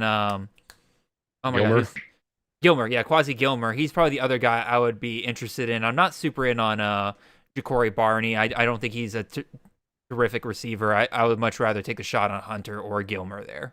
But to answer your question, I think that, this is a oh my God, I'm blanking on the offensive coordinator's name. He's only one of the best offensive coordinators we've had for CFF for a long time. Oh my God. This is what happens when I record past 9 o'clock. Dana. Dana Holgerson. Yeah. I think there's a decent shot we could get something closer to the Dana Holgerson offenses we've had in the past this year with Calandria under center. I think Calandria fits Holgerson a lot better than Raiola does. I think you nailed it with he's not conservative at all. Like Calandria, he ain't throwing the ball away. He's trying to make a play either good or bad. Yeah, he might have the same number of interceptions as he does touchdowns this year. Exactly. But it's gonna be entertaining to watch. He might pull the Jameis Winston kind of season, but man, it won't be for lack of trying, man. Like he's gonna try to fit some tight ones downfield, and it'll be fun to watch. Yeah, I missed out on this. I should have had Kobe Martin queued up. I did not, and he goes here in the 25th. Back to my point about Richard earlier, who I'm a big fan of. Martin got a lot of buzz out of Indiana in the spring, so that may be a 1A 1B situation. And like you said, they have BV Jr. as well. But yeah, I think this slate, I love that pick. I took my last running back, because we're kind of about to hit a cliff here with running back, and there's some guys that are so fun to take shots on for sure. But Cornish was still on the board here, and I don't know if they put out their UConn preview yet, but talking to the guys over at the G5 Hive, I know that in their preview a different name was brought up at running back for the potential number 1 guy, and that's Kenji Christian. But you read all the other beat reports out of UConn, there's surprisingly a decent amount for the spring. They were all pretty consistent that Cornish was the most impressive out of the backfield this spring, and a lot of them view him as the guy that'll likely take over as the number 1 back. And that's huge news for the CFF community, because Jason Candle loves finding a number 1 running back and riding them. So, I mean, is there, again, am I slightly worried a bit more now that it's not quite as consensus that Cornish is the number 1 back based on the G5 Hive interview? Yeah, for sure. But I'm also grabbing him now in this draft as my 10th running back. And if that doesn't work out, it's not something I'm going to lose sleep over. And if it does work out, I got a potential top 15 running back for CFF this year. So that's the kind of shots you got to take when you're this late in the draft. I mean, it's like the name of the game is upside. If he scores you, 0 points and as he's your running back 10, like, oh well, like we'll try again next year. But if he booms, then like you're that much stronger, and like you're not trying to get a guy that's going to be like an average player. Like, hey, like is there a path for this guy to be a top 30, 40 running back in fantasy? Mm-hmm. Yes. If the answer is yes, then yeah, you pull the trigger. If it's no, then you keep shooting. We both took shots at tight end here, so you want to talk about yours? Yeah, I'm back on the clock. I'm probably going to fall back. Oh, you're good. I'm going to fall back to a guy I take fairly often, just because I see guys I see guys live and see them make good plays in games, and I'm like, you know what, I dig that, and even if the situation isn't perfect and whatever else, I like the kid's talent. When A&M played Missouri this year, we completely just like throttled them, like defensively. The quarterback had a horrible day. It was Zollers, I think. What's his face? Bo Perbula had gotten hurt. The best play they made, receiver wise, was Alubade, and like we had him covered up, and he just didn't matter. Just came down with the 50-50 ball, and so a different kind of guy than Caden Lee, who I like. And I think they kind of get back on track with Austin Simmons. So I like Alubade here as my wide receiver 9 or 10. Oh yeah, he's 9. So yeah, I like that a lot. And then as a Georgia fan, I'd love to get your take on Lawson Lucky. I know it's a stacked room for tight end there, but he's kind of the elder statesman in that room. And I don't know. I think he's a good bet to get in the end zone a handful of times. Lowest ceiling, highest floor of that tight end room, I would say, with Lucky. Yeah. Like Elias Williams, if you want the ceiling play, I think he's the guy at tight end you're going to want to take a look out for, or even true freshman Caden Prothro, mostly because he'll be getting some run in the slot. Now I don't think he starts in the slot, but we've seen things change as the season goes on. I'm going to go ahead and take another wide receiver here. I'll go Adrian Norton out of Marshall. But yeah, that's my take on the UGA tight end room. And you're right. There's a ton of guys there, and that's the thing that makes me a little bit more worried about that tight end room. But quite frankly, again, Georgia's gotten a ton of good recruiting out of the tight end position the last couple of years, and ever since Brock Bowers, man, the production's not been as great. They need to start producing with those guys with all that talent here pretty soon. So I'm hoping one of those guys really breaks out in a big way this year. Also, I do like your Alubade pick. I think he's a great Zag pick compared to Caden Lee. Obviously, Caden Lee has the repertoire with Austin Simmons, and the slot wide receiver typically sees more targets there. But Alubade, I think, might be just the better receiver. He's pretty solid. Oh my God, Joe, are you kidding me with that Trey Spivey pick? Oh my God, bro, what the heck? I was fully ready to take him as like a last 3-round guy. God dang it, Joe. All right, well, that's fine. I'll take Jerry McClure here. My bet on the San Jose State wide receiver room. I think the most likely answer at San Jose State this year is that they spread it around a lot more than they have the last couple of years. I'm not sure there's a 120 target guy in this room, but I'm still going to target the guy that I think will start in the slot there. Quick question from go ahead. As soon as I saw Joe in here, I knew we were all screwed. Yeah, exactly. He's not going to let value fall too far for you. Quick question from Donald Giebel here says, why is Trey Griffiths gaining ground on Audric Harris and ADP? The honest answer for you is that Harris is just as much of a speculation pick as Griffiths is. Right? These are both former blue chip prospects playing at Power 4 programs that didn't really do much and are now moving over to Hawaii. Two guys that, based on the limited information that we have, the staff likes. They'll be playing the outside positions likely. Again, it's most likely that they start. The only thing that Audric Harris really has over Griffiths is the fact that Audric Harris played with Micah Alejado in high school. So that's why I would draft Harris ahead of Griffiths. But the honest answer, again, Donald, is that both of these guys are just as much speculation picks as the other one is. So I think that's the thing that people kind of realized as the season was kind of going along. And that instead of Harris kind of falling back to where Griffiths was, Griffiths kind of rose up and met where Harris was going in drafts. So, all right, Will, you took Cole Weaver there out of Syracuse. The guy that I typically draft out of Syracuse is Amari Hatcher, who was injured all of last year, got some buzz in the spring. Why Cole Weaver? And then explain your next pick here as well.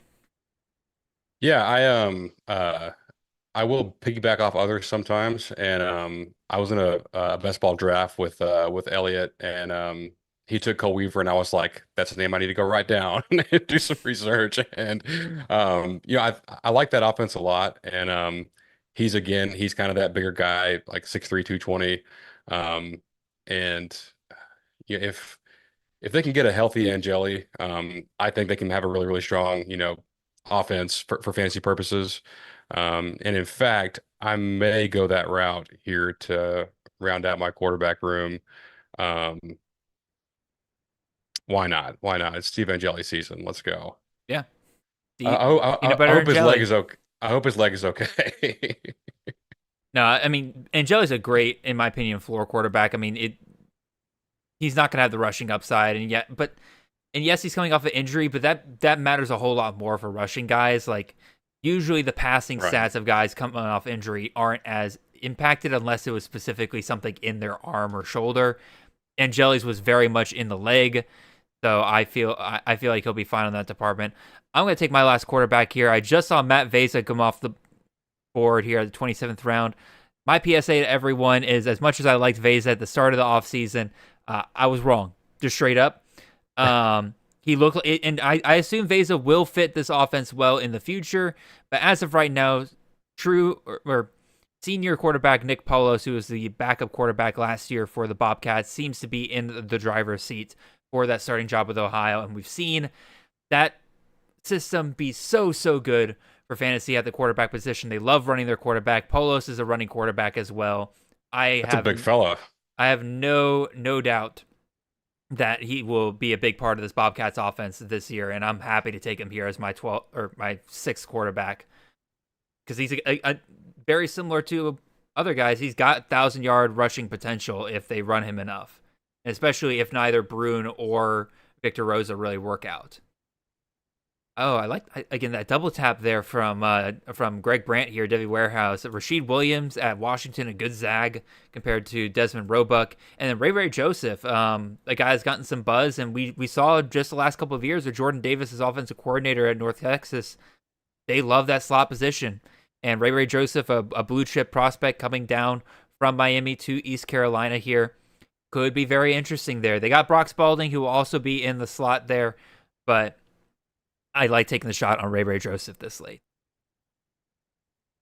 And Jordan Napier to follow that up. But the clear number one guy for San Diego State, it's just a matter of, do you believe Jaden Denegal is going to be able to produce a top wide receiver? So you were saying, Will, sorry, I cut you off. I've seen some good buzz on Rasheed Williams. That's certainly a good pick if he can be, like the top like a top 2 receiver for Washington. All right, I am looking. So I've got, again, we have one draft here left, and I have 6 quarterbacks. I'm not taking another quarterback. I got 10 running backs, 10 wide receivers, and 3 tight ends. I'm trying to decide whether or not I want to take a 4th tight end, which I don't think I want to, because I got Vaname, I got Hollier, I got Lyons. Those are 3 of my favorite tight ends right there. I think I might just take another shot at receiver, just kind of add to this room, give me more potential upside any given week here. What about you, Will? You're about to take your second to last pick here. What are you kind of looking at here at the end? Yeah, I'm trying to get out of here with a 3rd tight end instead of just having 2. And to be honest, this is kind of a floor pick, which I don't love here, but I'm kind of struggling to come up with an upside pick. Now I lost his name. I'm gonna go with Tipton from Memphis. Just kind of steady Eddie last year, and had a lot of like 10, 11 point games, and not much more than that. But if my other guys flame out, I think he can be like a decent backstop where I'm not putting up a total goose egg.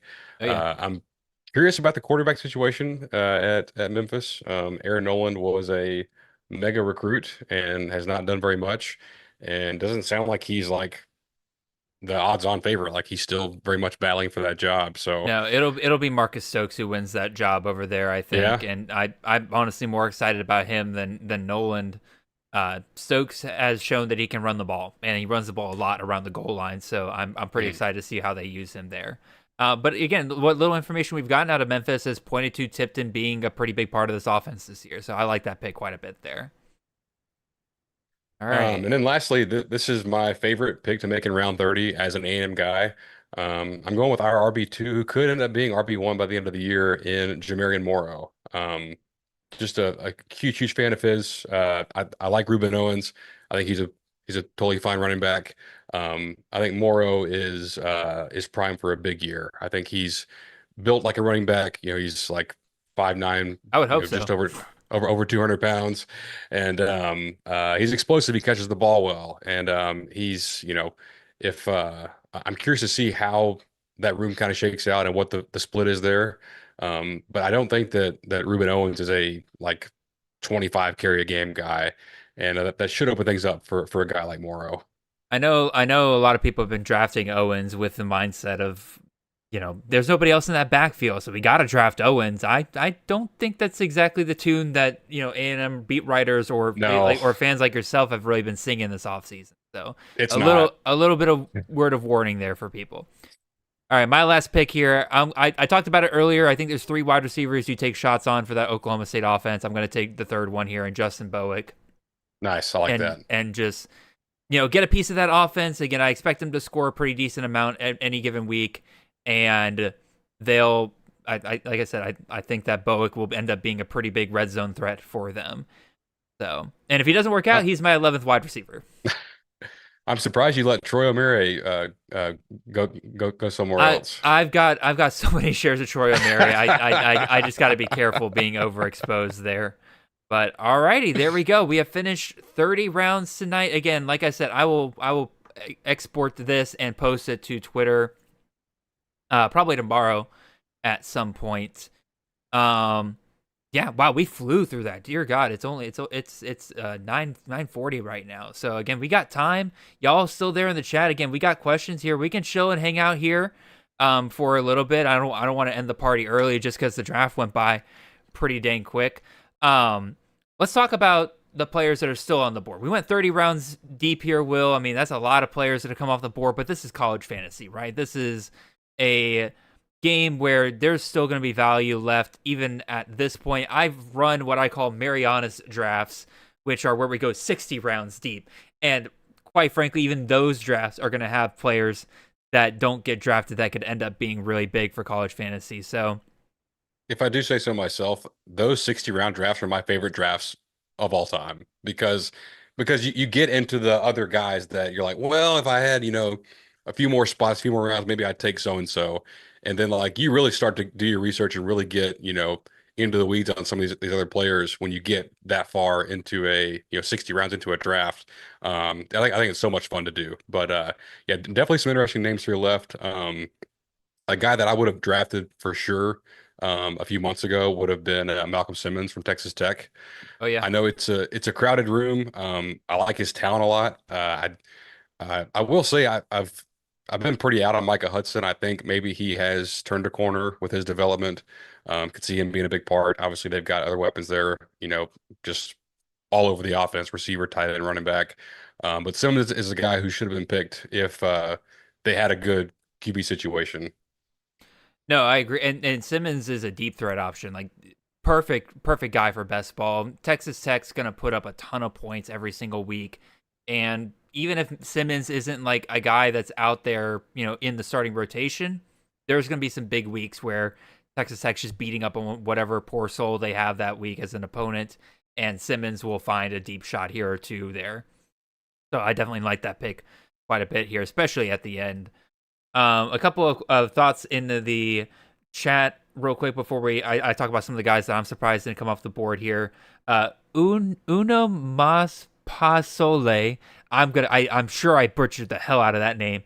He does want to get your quick thoughts, Will, on just the Texas A&M offense in general. What are we expecting this year?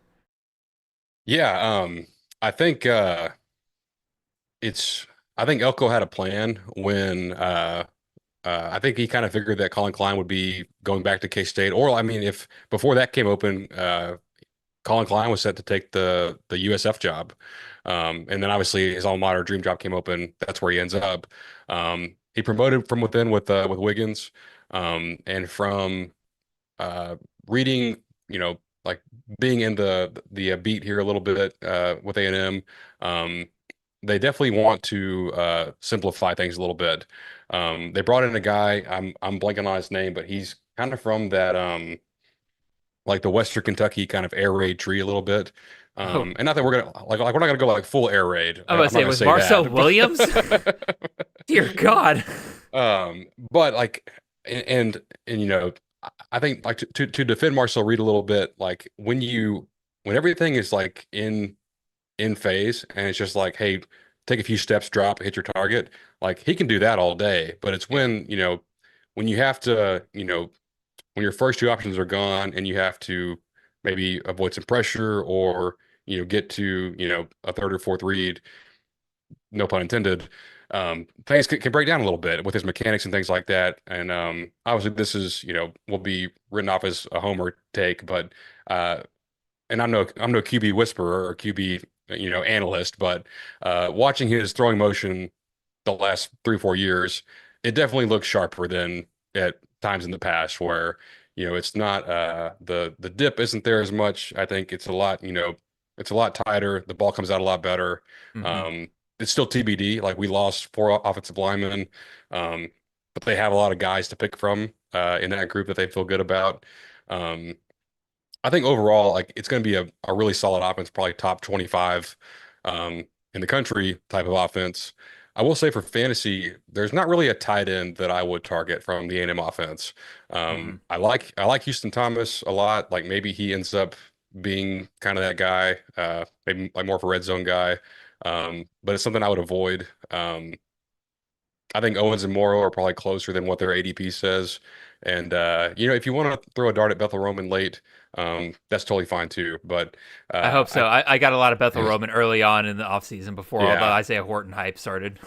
Yeah. And hey, like he's a great player, Bethel Roman is. So like he may go out there and light it up and make us all look silly. But and then you still have Terry Bussey, who was getting a lot of positive reviews in the spring as well. So overall it looks strong, but for fantasy wise, like Reed, the running backs, Craver and Horton are my guys for sure.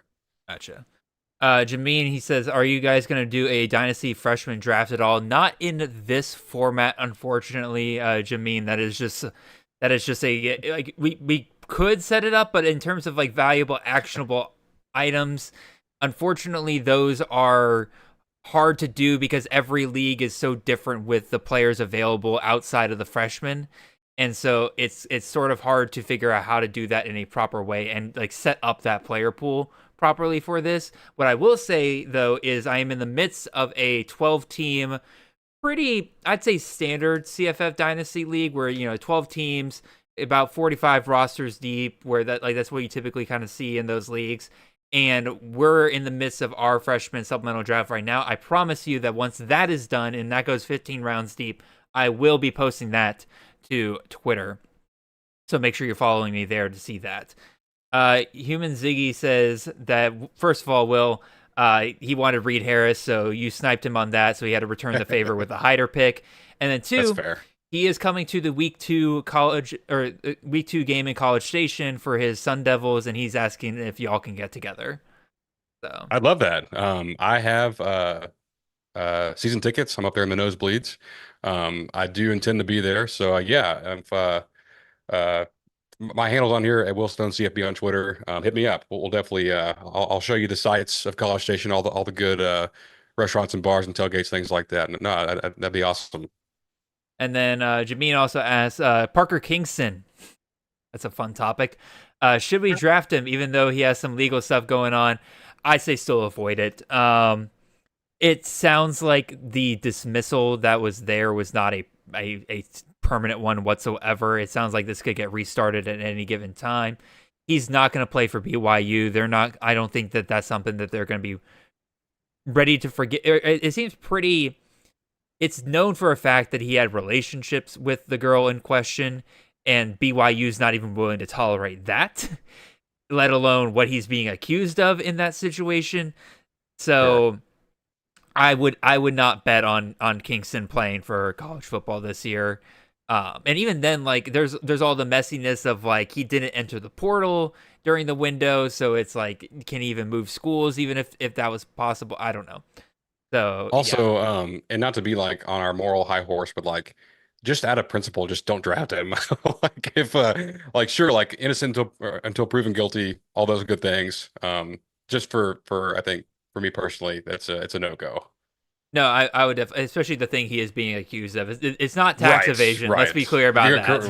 Right. Or a speeding ticket. Exactly, right. Or obstructing a sidewalk as poor Zachariah Branch got hit with. It ain't that.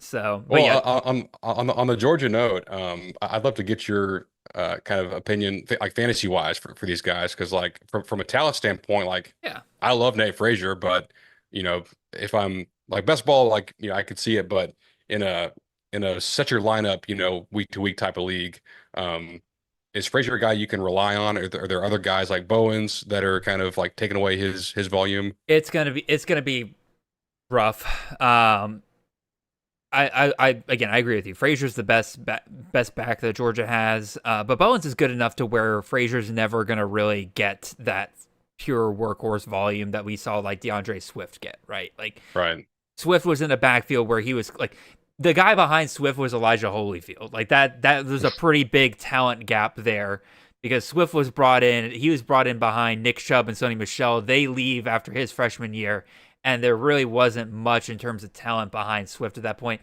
Georgia's got a pretty talented backfield overall. So Frazier's not going to get the workload that you're wanting to see. Now, I would also say that if Georgia's smart, they will feature Frazier enough to where, you're probably not going to get 30-point fantasy games out of him, but I do think he could end up being like a 15-point per game kind of guy. It'll be a little frustrating though to where like, Gunner's going to run the ball in plenty of times. Bowens is a big back, so they're going to put him in at the goal line. Dante Dowdle is kind of being brought in as a replacement for oh my god, I can't remember the Illinois back we had last year. The Illinois guy. Yeah. Josh it's not Fagan, it's the other one. Not Fagan. Josh McCray. So like Dowdle's being brought in as a replacement for that role, which is a short yardage back role. So it's one of those things where you can draft Frazier and there's going to be plenty of opportunities where he'll have solid weeks, but I think you'll get a lot of what you had last year, unfortunately. Yeah. And then I've had some people ask me about wide receivers. This is a year where especially just don't. Yeah. Maybe Georgia has a guy emerge. I don't know. We haven't seen it yet. At least according to beat reports, your starting trio of wide receivers is likely Elijah Canyon, London Humphreys, and Sokovie White Helton, and with some Talon Taylor mixed in there as well. If none of those names excite you, I don't blame you. And again, based on reports, it is going to be, again, running the ball because they got good stable running backs, and you got obviously Gunnar Stockton there, and then the tight ends. The tight ends are one of the strengths of this team this year. The problem is that there's just multiple of them, right? Good for us as Georgia fans, right? Because that means we have multiple weapons on the field. It's great for your team. It's great for our team. Not great for fantasy because there's not going to be one tight end that's going to be featured. Yeah. So. Man, I'm begging for Talon Taylor to just like take that step, and because like, I feel like Georgia fans talented. are hoping for it as well, man. Like we're really, really, really hoping for it, but again, just hasn't been the word. Maybe that changes in the fall. I'll be honest, I haven't really kept up over the summer, so maybe that's kind of changed through summer workouts here. But as of right now, again, like there's never really a good time to draft Georgia wide receivers, but like especially this year, it's just like nope. Nope. Anyway, back to we were originally discussing some guys that I was surprised didn't come off the board here. Mason Heinschel, quarterback out of Pitt. Like, yeah, I'm surprised nobody took a shot on him. The rest of the quarterbacks, I'm kind of like there's some good options here. Don't get me wrong. Like Malachi Singleton's a guy I like drafting as like my 6th quarterback. You know, Jalen McCone is a guy that projected a lot better for me than I thought. So I would say that like he's somebody that people should be considering. Tyler Hughes at Wyoming, maybe. McKay Hillstead out of Utah Sage, as Bronco Mendenhall quarterbacks have been great. Yeah, he's a less good one. He's less mobile than a lot of the quarterbacks we were used to dealing with there. But who knows? Maybe Mendenhall turns him into a dual threat quarterback. I don't know. And then Did running Van Buren get picked? did he get picked? I had him queued up at one point, and then I went away from him, and now I can't seem to find him. He's not in my queue, so I assume that he was. Oh no, he's still there. He didn't get picked. Oh yeah, there he is. Huh. I just sworn I had him in my rankings. Maybe maybe just didn't go deep enough in my rankings because I think I only put like 70 quarterbacks in my rankings for Blue Chip. Running back, I talked about earlier. Again, George Pettaway at James Madison's I think is a good shot at the end, right? If he is truly running pissed off this year, as he says, then that could be interesting. Cornell Hatcher at Oregon State, somebody's got to run the ball there, right? And we just saw last year that, Anthony Hankerson had 247 carries. Granted, it's a new staff, but like I said, somebody's got to run the ball there. And I don't trust really A.J. Newberry out of Vanderbilt or anything like that. Anybody else to really step up there. Dawson Pendergrass is an interesting one at Baylor. Donald Chaney at UL Monroe. Again, it is still Bryant Vincent there as the head coach for UL Monroe. Last year was absolutely a mess. Don't get me wrong. But I legitimately look at the rest of that depth chart, what information we can get, and legitimately it's like it's Chaney or nobody, man. Like I legitimately don't know the names I'm looking at elsewhere. Like writing that team profile was a nightmare because they still haven't posted a dadgum 2026 roster on their website. Like how do you go through all of spring and not have that? James Madison's the same way. I don't know what they're doing over there. If I'm Brian Benson, I'd be scared to death of seeing you and Volume Pigs in a dark alley somewhere. Dude, Just for real. Dude, give us the depth chart. Give us a proper depth chart. All right. Oh, we got two questions in quick succession here. Well, if you got a thought real quick, we'll go ahead and say it. Yeah, no, I was gonna it can wait, but I'm intrigued by the Virginia running back room. I took a lot of Jaquel Middlebrook early, and now they sound really excited about Peyton Lewis, and so I don't really know what to do. They sound excited about all three of the guys they brought in because they brought in Lewis, they brought in Middlebrook, and they brought in BB, and that tells me that they're going to go committee this year. Like that's going to be a 3-headed monster there. Taylor was just one of those deals where they didn't have anyone really behind him. It tells you a lot that they bring in 3 backs into that backfield, that they didn't trust the guys they had behind Taylor there to carry the torch. So I think it'll be personally a pretty big committee situation there. If I have to take one shot, it would be Lewis just because of the recruiting pedigree there. And, it wasn't great at Tennessee, but he wasn't bad either. And Middlebrook and BB are both making that jump up from the G6 up to the Power 4. Peyton's not doing that, so I'd rather go with him. Some other running back rooms that are being asked about in the chat. We got a question about the LSU running back room. Briefly talked about it earlier with Durham and Barry. We got Dylan Jones in the mix there. Will, how are you tackling that RB room? Because we've seen Lane Kiffin running backs be really, really good for CFF in the past, but it seems like he's got 3 decent options there. Well, as a Texas guy, I'm familiar with Caden Durham. He's from DeSoto. Was a huge fan of his talent as a freshman. I'm kind of concerned about the injury history and can he ever, can he get back to what he was, his freshman year? I like if I had to pick one of the guys out of that room, I'd probably pick Harlan Berry. I think he's got the most upside. I think he's maybe a little more explosive. I think he could be used in the passing game. I don't think any of the 3, at least this year, are going to be, a top 24 fantasy running back. We've seen Lane Kiffin have some committees before. I think last year was kind of the one up year where he picked a guy and just went with him the whole year with Lacey, and it was phenomenal for fantasy purposes. But I don't know if there's a Lacey type of volume guy in this room. But if I had to make a bet, I had Barry queued up at one point, maybe in the middle of the draft, and I definitely would have gone with him. Yeah, Barry's the one I'm least excited about, mostly because again he's the smallest of the. Right? He's small. Yeah. He's not built like the other ones, and yeah, he will serve great as a change of pace back for whichever Durham or Jones kind of gets that kind of main workload there. But I'd rather take the shot on either Durham or James, Durham or Jones personally. But it's kind of the similar situation with the LSU or with the Arizona State wide receiver room. Wait for the first guy to be taken, and then you can go take on the other guy, right? And most often that's Dylan Jones who makes it towards the end, and he's actually the one that got the most praise out of the spring. So, Yeah, and he's still available in this draft. He didn't get taken. Let's see. Who will be the Texas State RB? That's a great question, and quite frankly, Tommy, I think the answer is that staff doesn't know yet. I think that staff was ready for Greg Burrell to kind of be the main guy there, and with his issues and his legal issues there, him not being on the team anymore, quite frankly, it happened like either really late in spring or after spring that they were done. So I think they're kind of like, they're letting the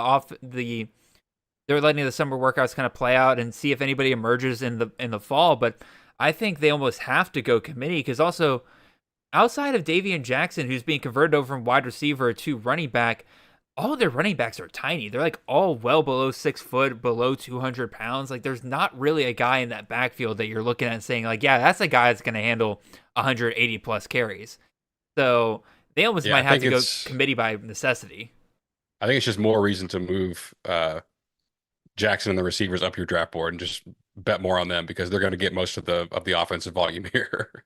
And I would say maybe take a shot on Davian Jackson towards the end of drafts, because again, he's the only one that's got the build to get a huge workload. There was a lot of buzz, or there's some decent buzz of him out in the spring, and he's got wide receiver eligibility in both BlueChip and on Fantrax. So you might be able to get a slight cheat code there if he does end up being the RB1 for Texas State. But that's a far away assumption. Like so is he listed as both? Is he running back and receiver, or is he? He's listed as wide receiver here in this draft, I know, and then on Fantrax he's listed as both running back and wide receiver. Okay, I've been trying to find those guys that have like the dual flexibility. I took a good look. Like I think I downloaded the entire player pool out of Fantrax and like went and found every single player that has like dual eligibility at all the positions.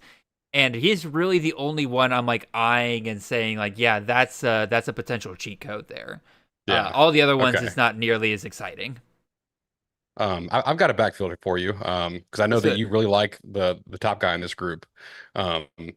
About a month ago, I'm in a best ball draft. I have a chance to draft Joe Jackson from Kansas State. I'm like, oh, like this guy's got it on lock. And I go read the spring reports, and like these guys are raving about Jay Harris. I'm like, who the heck is Jay Harris? I'm like, oh, this guy came in from Oregon, and like, I'm like, no, like I want the Joe Jackson buzz. All I'm getting is the Jay Harris buzz. Like, does that worry you? Have you seen like some of the same stuff, or is that any kind of concern, or is Joe Jackson, is he the volume pick here?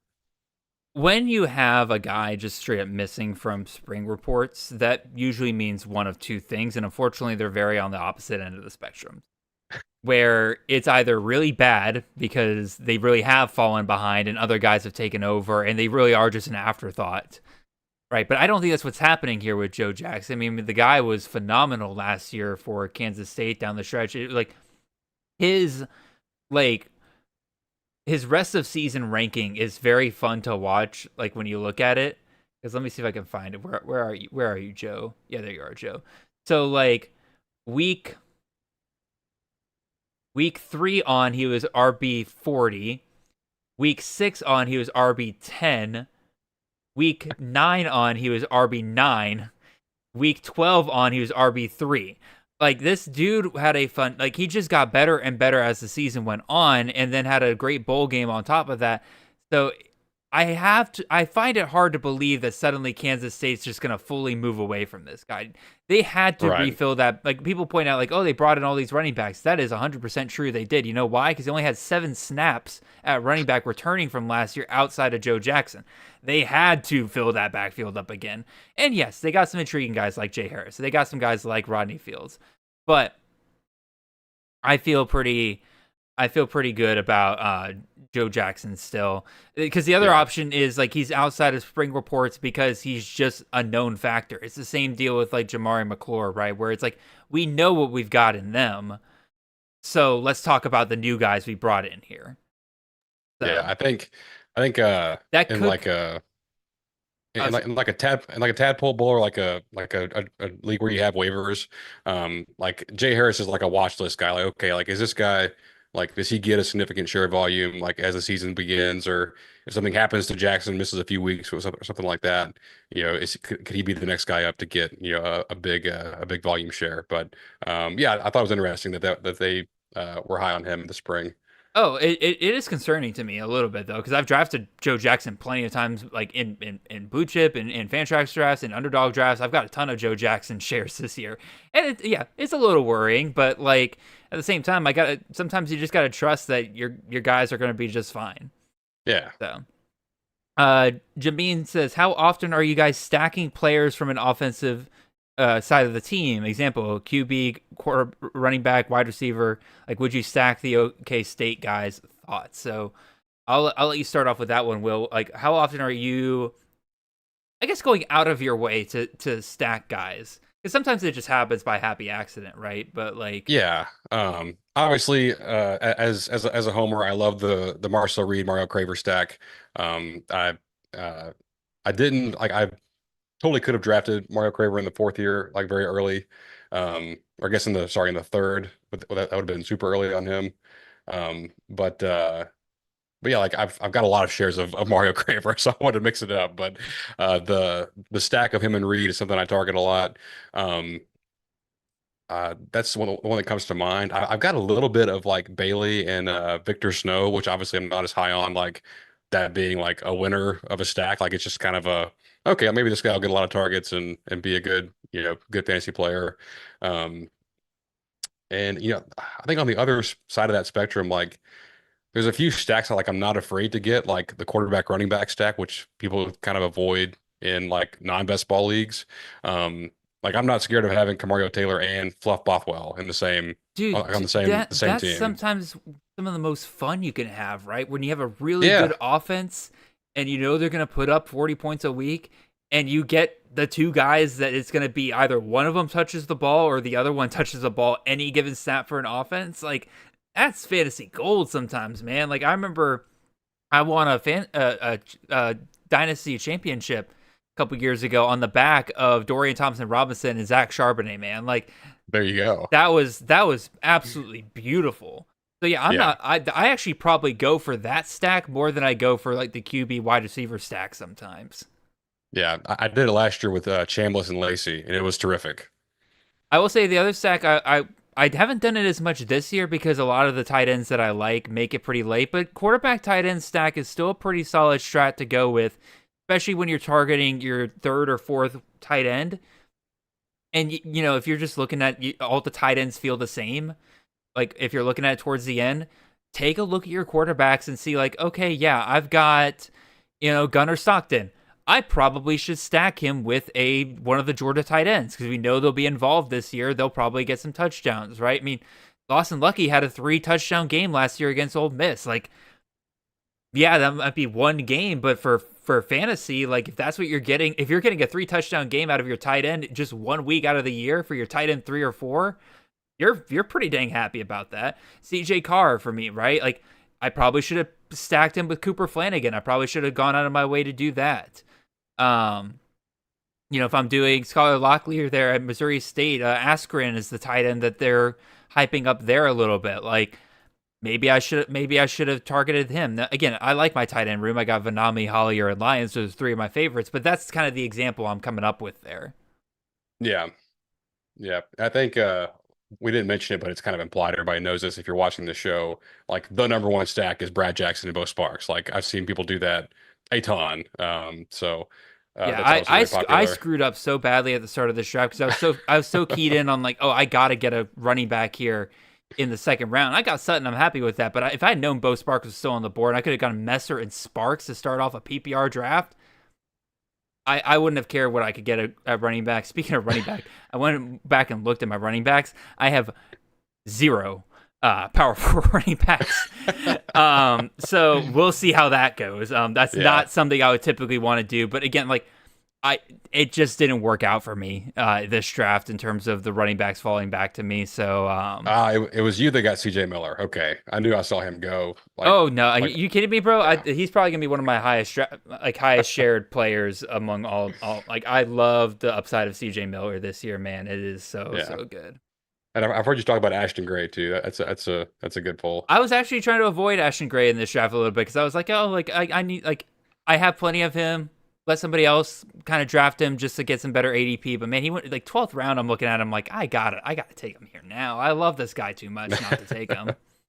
I just like thought of this as I'm looking at the board, and it's kind of like almost like a reverse stack where you have the stud receiver like Jeremiah Smith or Malachi Tony, and then maybe you get to your QB3, you're like, you know what, like I'll take Julian Sain or Darian Mintz as my third quarterback. Like not super high, like rushing upside, but I've already got the top receiver. Like might as well just go ahead and make it a stack. Well, if you're assuming a guy's going to be a top receiver, you're going to assume that their quarterback is throwing a ton of touchdowns, right? Like that's like you said, that's kind of the reverse psychology of it, right? Because we sit here and draft like Angeli. I pointed out to Froton 2 weeks ago where I was like, we draft Angeli decently high. We draft him for a reason. What's the reason? He's going to throw 40 times a game. Well, why are we not drafting more of Syracuse's receivers, right? Like Amari Hatcher was a wide receiver that didn't come off the board here that I think is going to be the wide receiver 1 for Syracuse. I think he's a great pick towards the end. You took Cole Weaver. Yeah. If you think Syracuse is going to throw 40 times a game, somebody's got to catch that ball on the other end, right? So now it's a legitimate question of do they score enough to be relevant? We'll see. But, given what they did with Kyle McCord in Fran Brown's first year there, like I'm willing to say that they get back to that. So yeah. Alrighty. I could go through a few more guys that didn't come off the board here, but I'll throw it over to the chat real quick. Give you guys another minute or two here for you guys to ask any last minute questions. Otherwise, again, we've gone 2 good hours here. Will, you've been fantastic tonight, man. I guess I'll give you the opportunity here, Will. Pitch BlueChip here. Pitch all your work that you're working on here. What are you excited about? You're continuing to develop for the app. What you got? Yeah. Well, I'm so excited at the traction response that we've gotten. We're probably a few days away from having 1,000 users, which is huge for us. Oh, that's massive. We started out like in the beta launch, like I had like a lot of my friends signed up. I had you guys signed up. Obviously, we tested back early this year. We were probably like 250 when we launched, and so to see it just like steadily grow, and like if I get a tweet that goes like micro viral, I'll have like 10 signups, that come off of that, and like it's really cool to watch. But I like the pitch for BlueChip is like we don't have any plans to do like prop bets, gambling, any of that sort of thing. And like we just want to be a fantasy football app. Like we don't want to do fantasy baseball or hockey or basketball. If you play those things, that's totally cool. But there are people that are year-round fantasy football junkies, and that's who we're here to serve. And I think there's certain kinds of leagues that are starting to grow in popularity. Like the number one thing probably so far for us has been Devy leagues. And in my mind, I think it's the natural progression to go from, we all played redraft NFL our whole lives, and then we played Dynasty. That's very popular right now. Now Devy's like the next step after that, as people are starting to get into, and no one really offers it like natively the way that we do. And also, like, I think it's a gateway drug to college fantasy, which is like, one of my primary missions is to get that, bring it into the mainstream. I'm excited about our content ramping up. We have a writer who's going to assist us with some content. His first post goes up tomorrow on the SEC quarterback rankings. May I ask who the writer is? Yeah, it's I'm sure you wouldn't mind. It's CFF Jacko. Oh, nice. Good stuff. Yeah. Yeah. I was trying to find a CFF writer, but they all write for Campus to Canton. So Sorry, man. when I'm too good. I'm too good at assembling my team. What can I say? No, it's outstanding. And when I saw someone that, like had the passion and the desire to do some writing, I'm like, you know what? You definitely come like do some things for us. So he's still gonna have his Substack, obviously, but Yeah. he's gracious enough to help us out as well. But No, I'm getting to a Steve's a great choice. no, he's great. Yeah, he's and like I'll be honest, like the G6 stuff is like I haven't, with as busy and things as I've been doing, I haven't been able to get into the weeds as I'd like to. And so like he is extremely well versed like on all 138. So like Yeah. he will be a tremendous asset there for us. But for me personally, I'm able to finally get to a point in development where I can, spend more time writing content, doing YouTube podcasts, which we're trying to get those up ASAP. Don't have names for them yet, but just go subscribe to the Blue Chip YouTube channel. We're gonna start posting stuff eventually, so make sure you're locked in there. But I'm definitely excited to start writing again, and just kind of almost like breadcrumb, the NFL fantasy players into this world of college fantasy.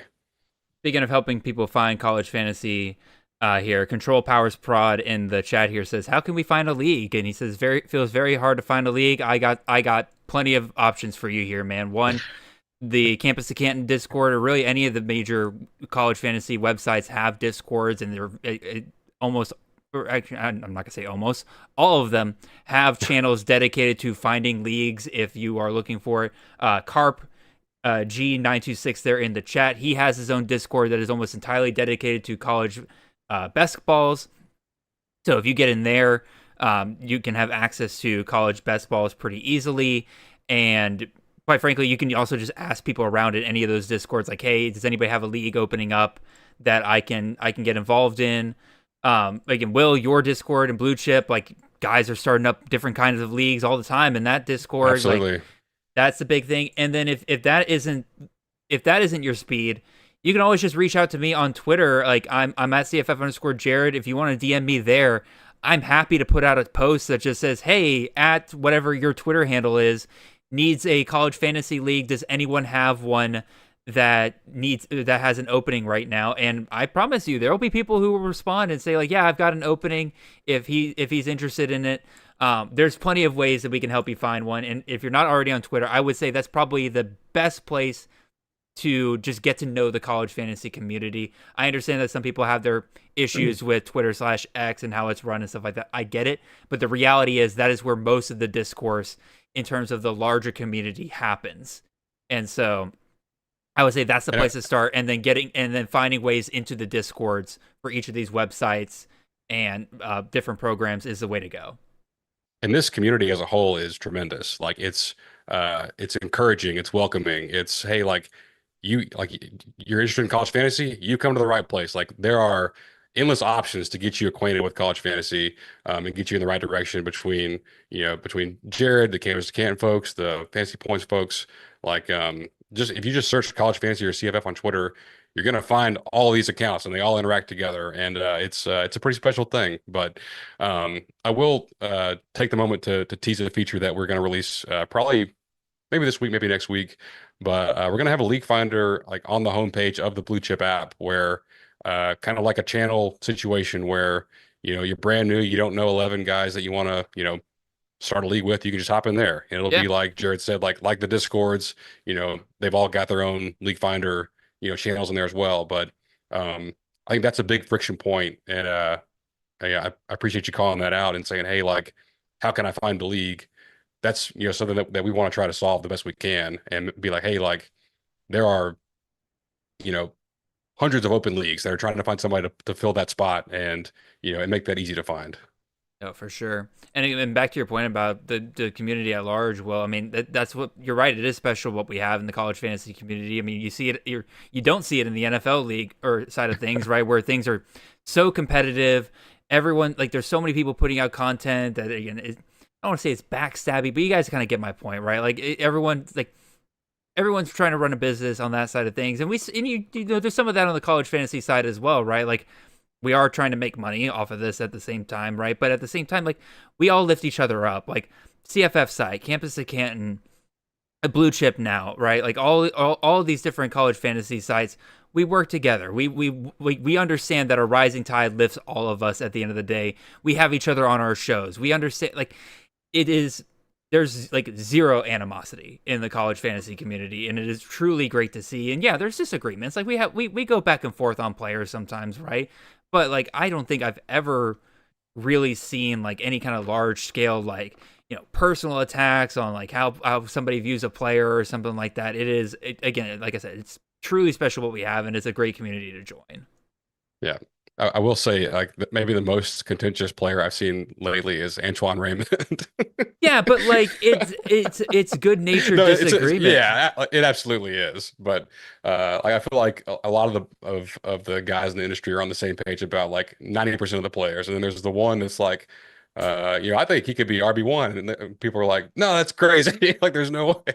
No, but it's all good natured for sure. Yeah, and you want disagreements in Yeah. it, right? Like, otherwise it gets boring after a while. But that's the fun of college fantasy, is that it is by nature in its format.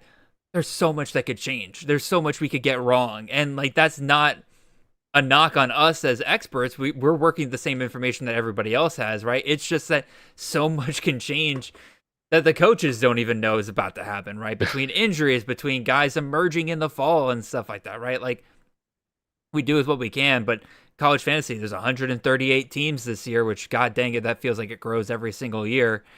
And quite frankly, there's going to be surprises every single year. So yeah, like, even in those 60 round leagues that we have, there are still players that don't get drafted that put up significant numbers in fantasy. Dude, I did the conference only best balls not that long ago, and I'm telling you right now, there are players that, like, as deep as those leagues go, where you're literally, I just realized I'm like off camera, where you're drafting like walk-ons, and by the time you're in the 20th round of those leagues, there's still going to be guys that come out of nowhere, and it's very fun to look at the end of the year and be like, even in a draft as deep as this, there's a guy that came out of this that was legitimately helpful for college fantasy in regular leagues that nobody knew about. Yeah. So, again, fun game we play. But with that, I think it is about time that we come to the end of our show here. Again, thank you all of you guys for listening who've been chatting in the chat tonight. It's been great having y'all. Again, if you have not already, make sure you leave a like, comment on the stream later on, and subscribe if you don't want to miss any of the future streams. We got some great guests lined up over the next couple of weeks, going in all the way till the start of the season. Again, we'll have some more, probably this year than ever before, drafts in August, because the Fantasy Expo got moved up to July this year. So we'll be having these all the way up until August. So be on the lookout for those. Yeah. Other than that, make sure you check out the rest of the Campus Canton Podcast Network. It got shows ranging on pretty much anything you could think of related to the college fantasy game. And like I said, we'll see you guys back here next Sunday night. We'll have another draft lined up here for you guys. Make sure you check out this week's CTN episode. I teased it earlier. Again, got Justice on. He's doing the MAC, Pac-12, and Mountain West Conference. We got a ton of great analysis and players for you to look at in there. Until then, like I said, appreciate all of you guys for listening. You guys have been great. Hope you guys have a wonderful and blessed week. See y'all.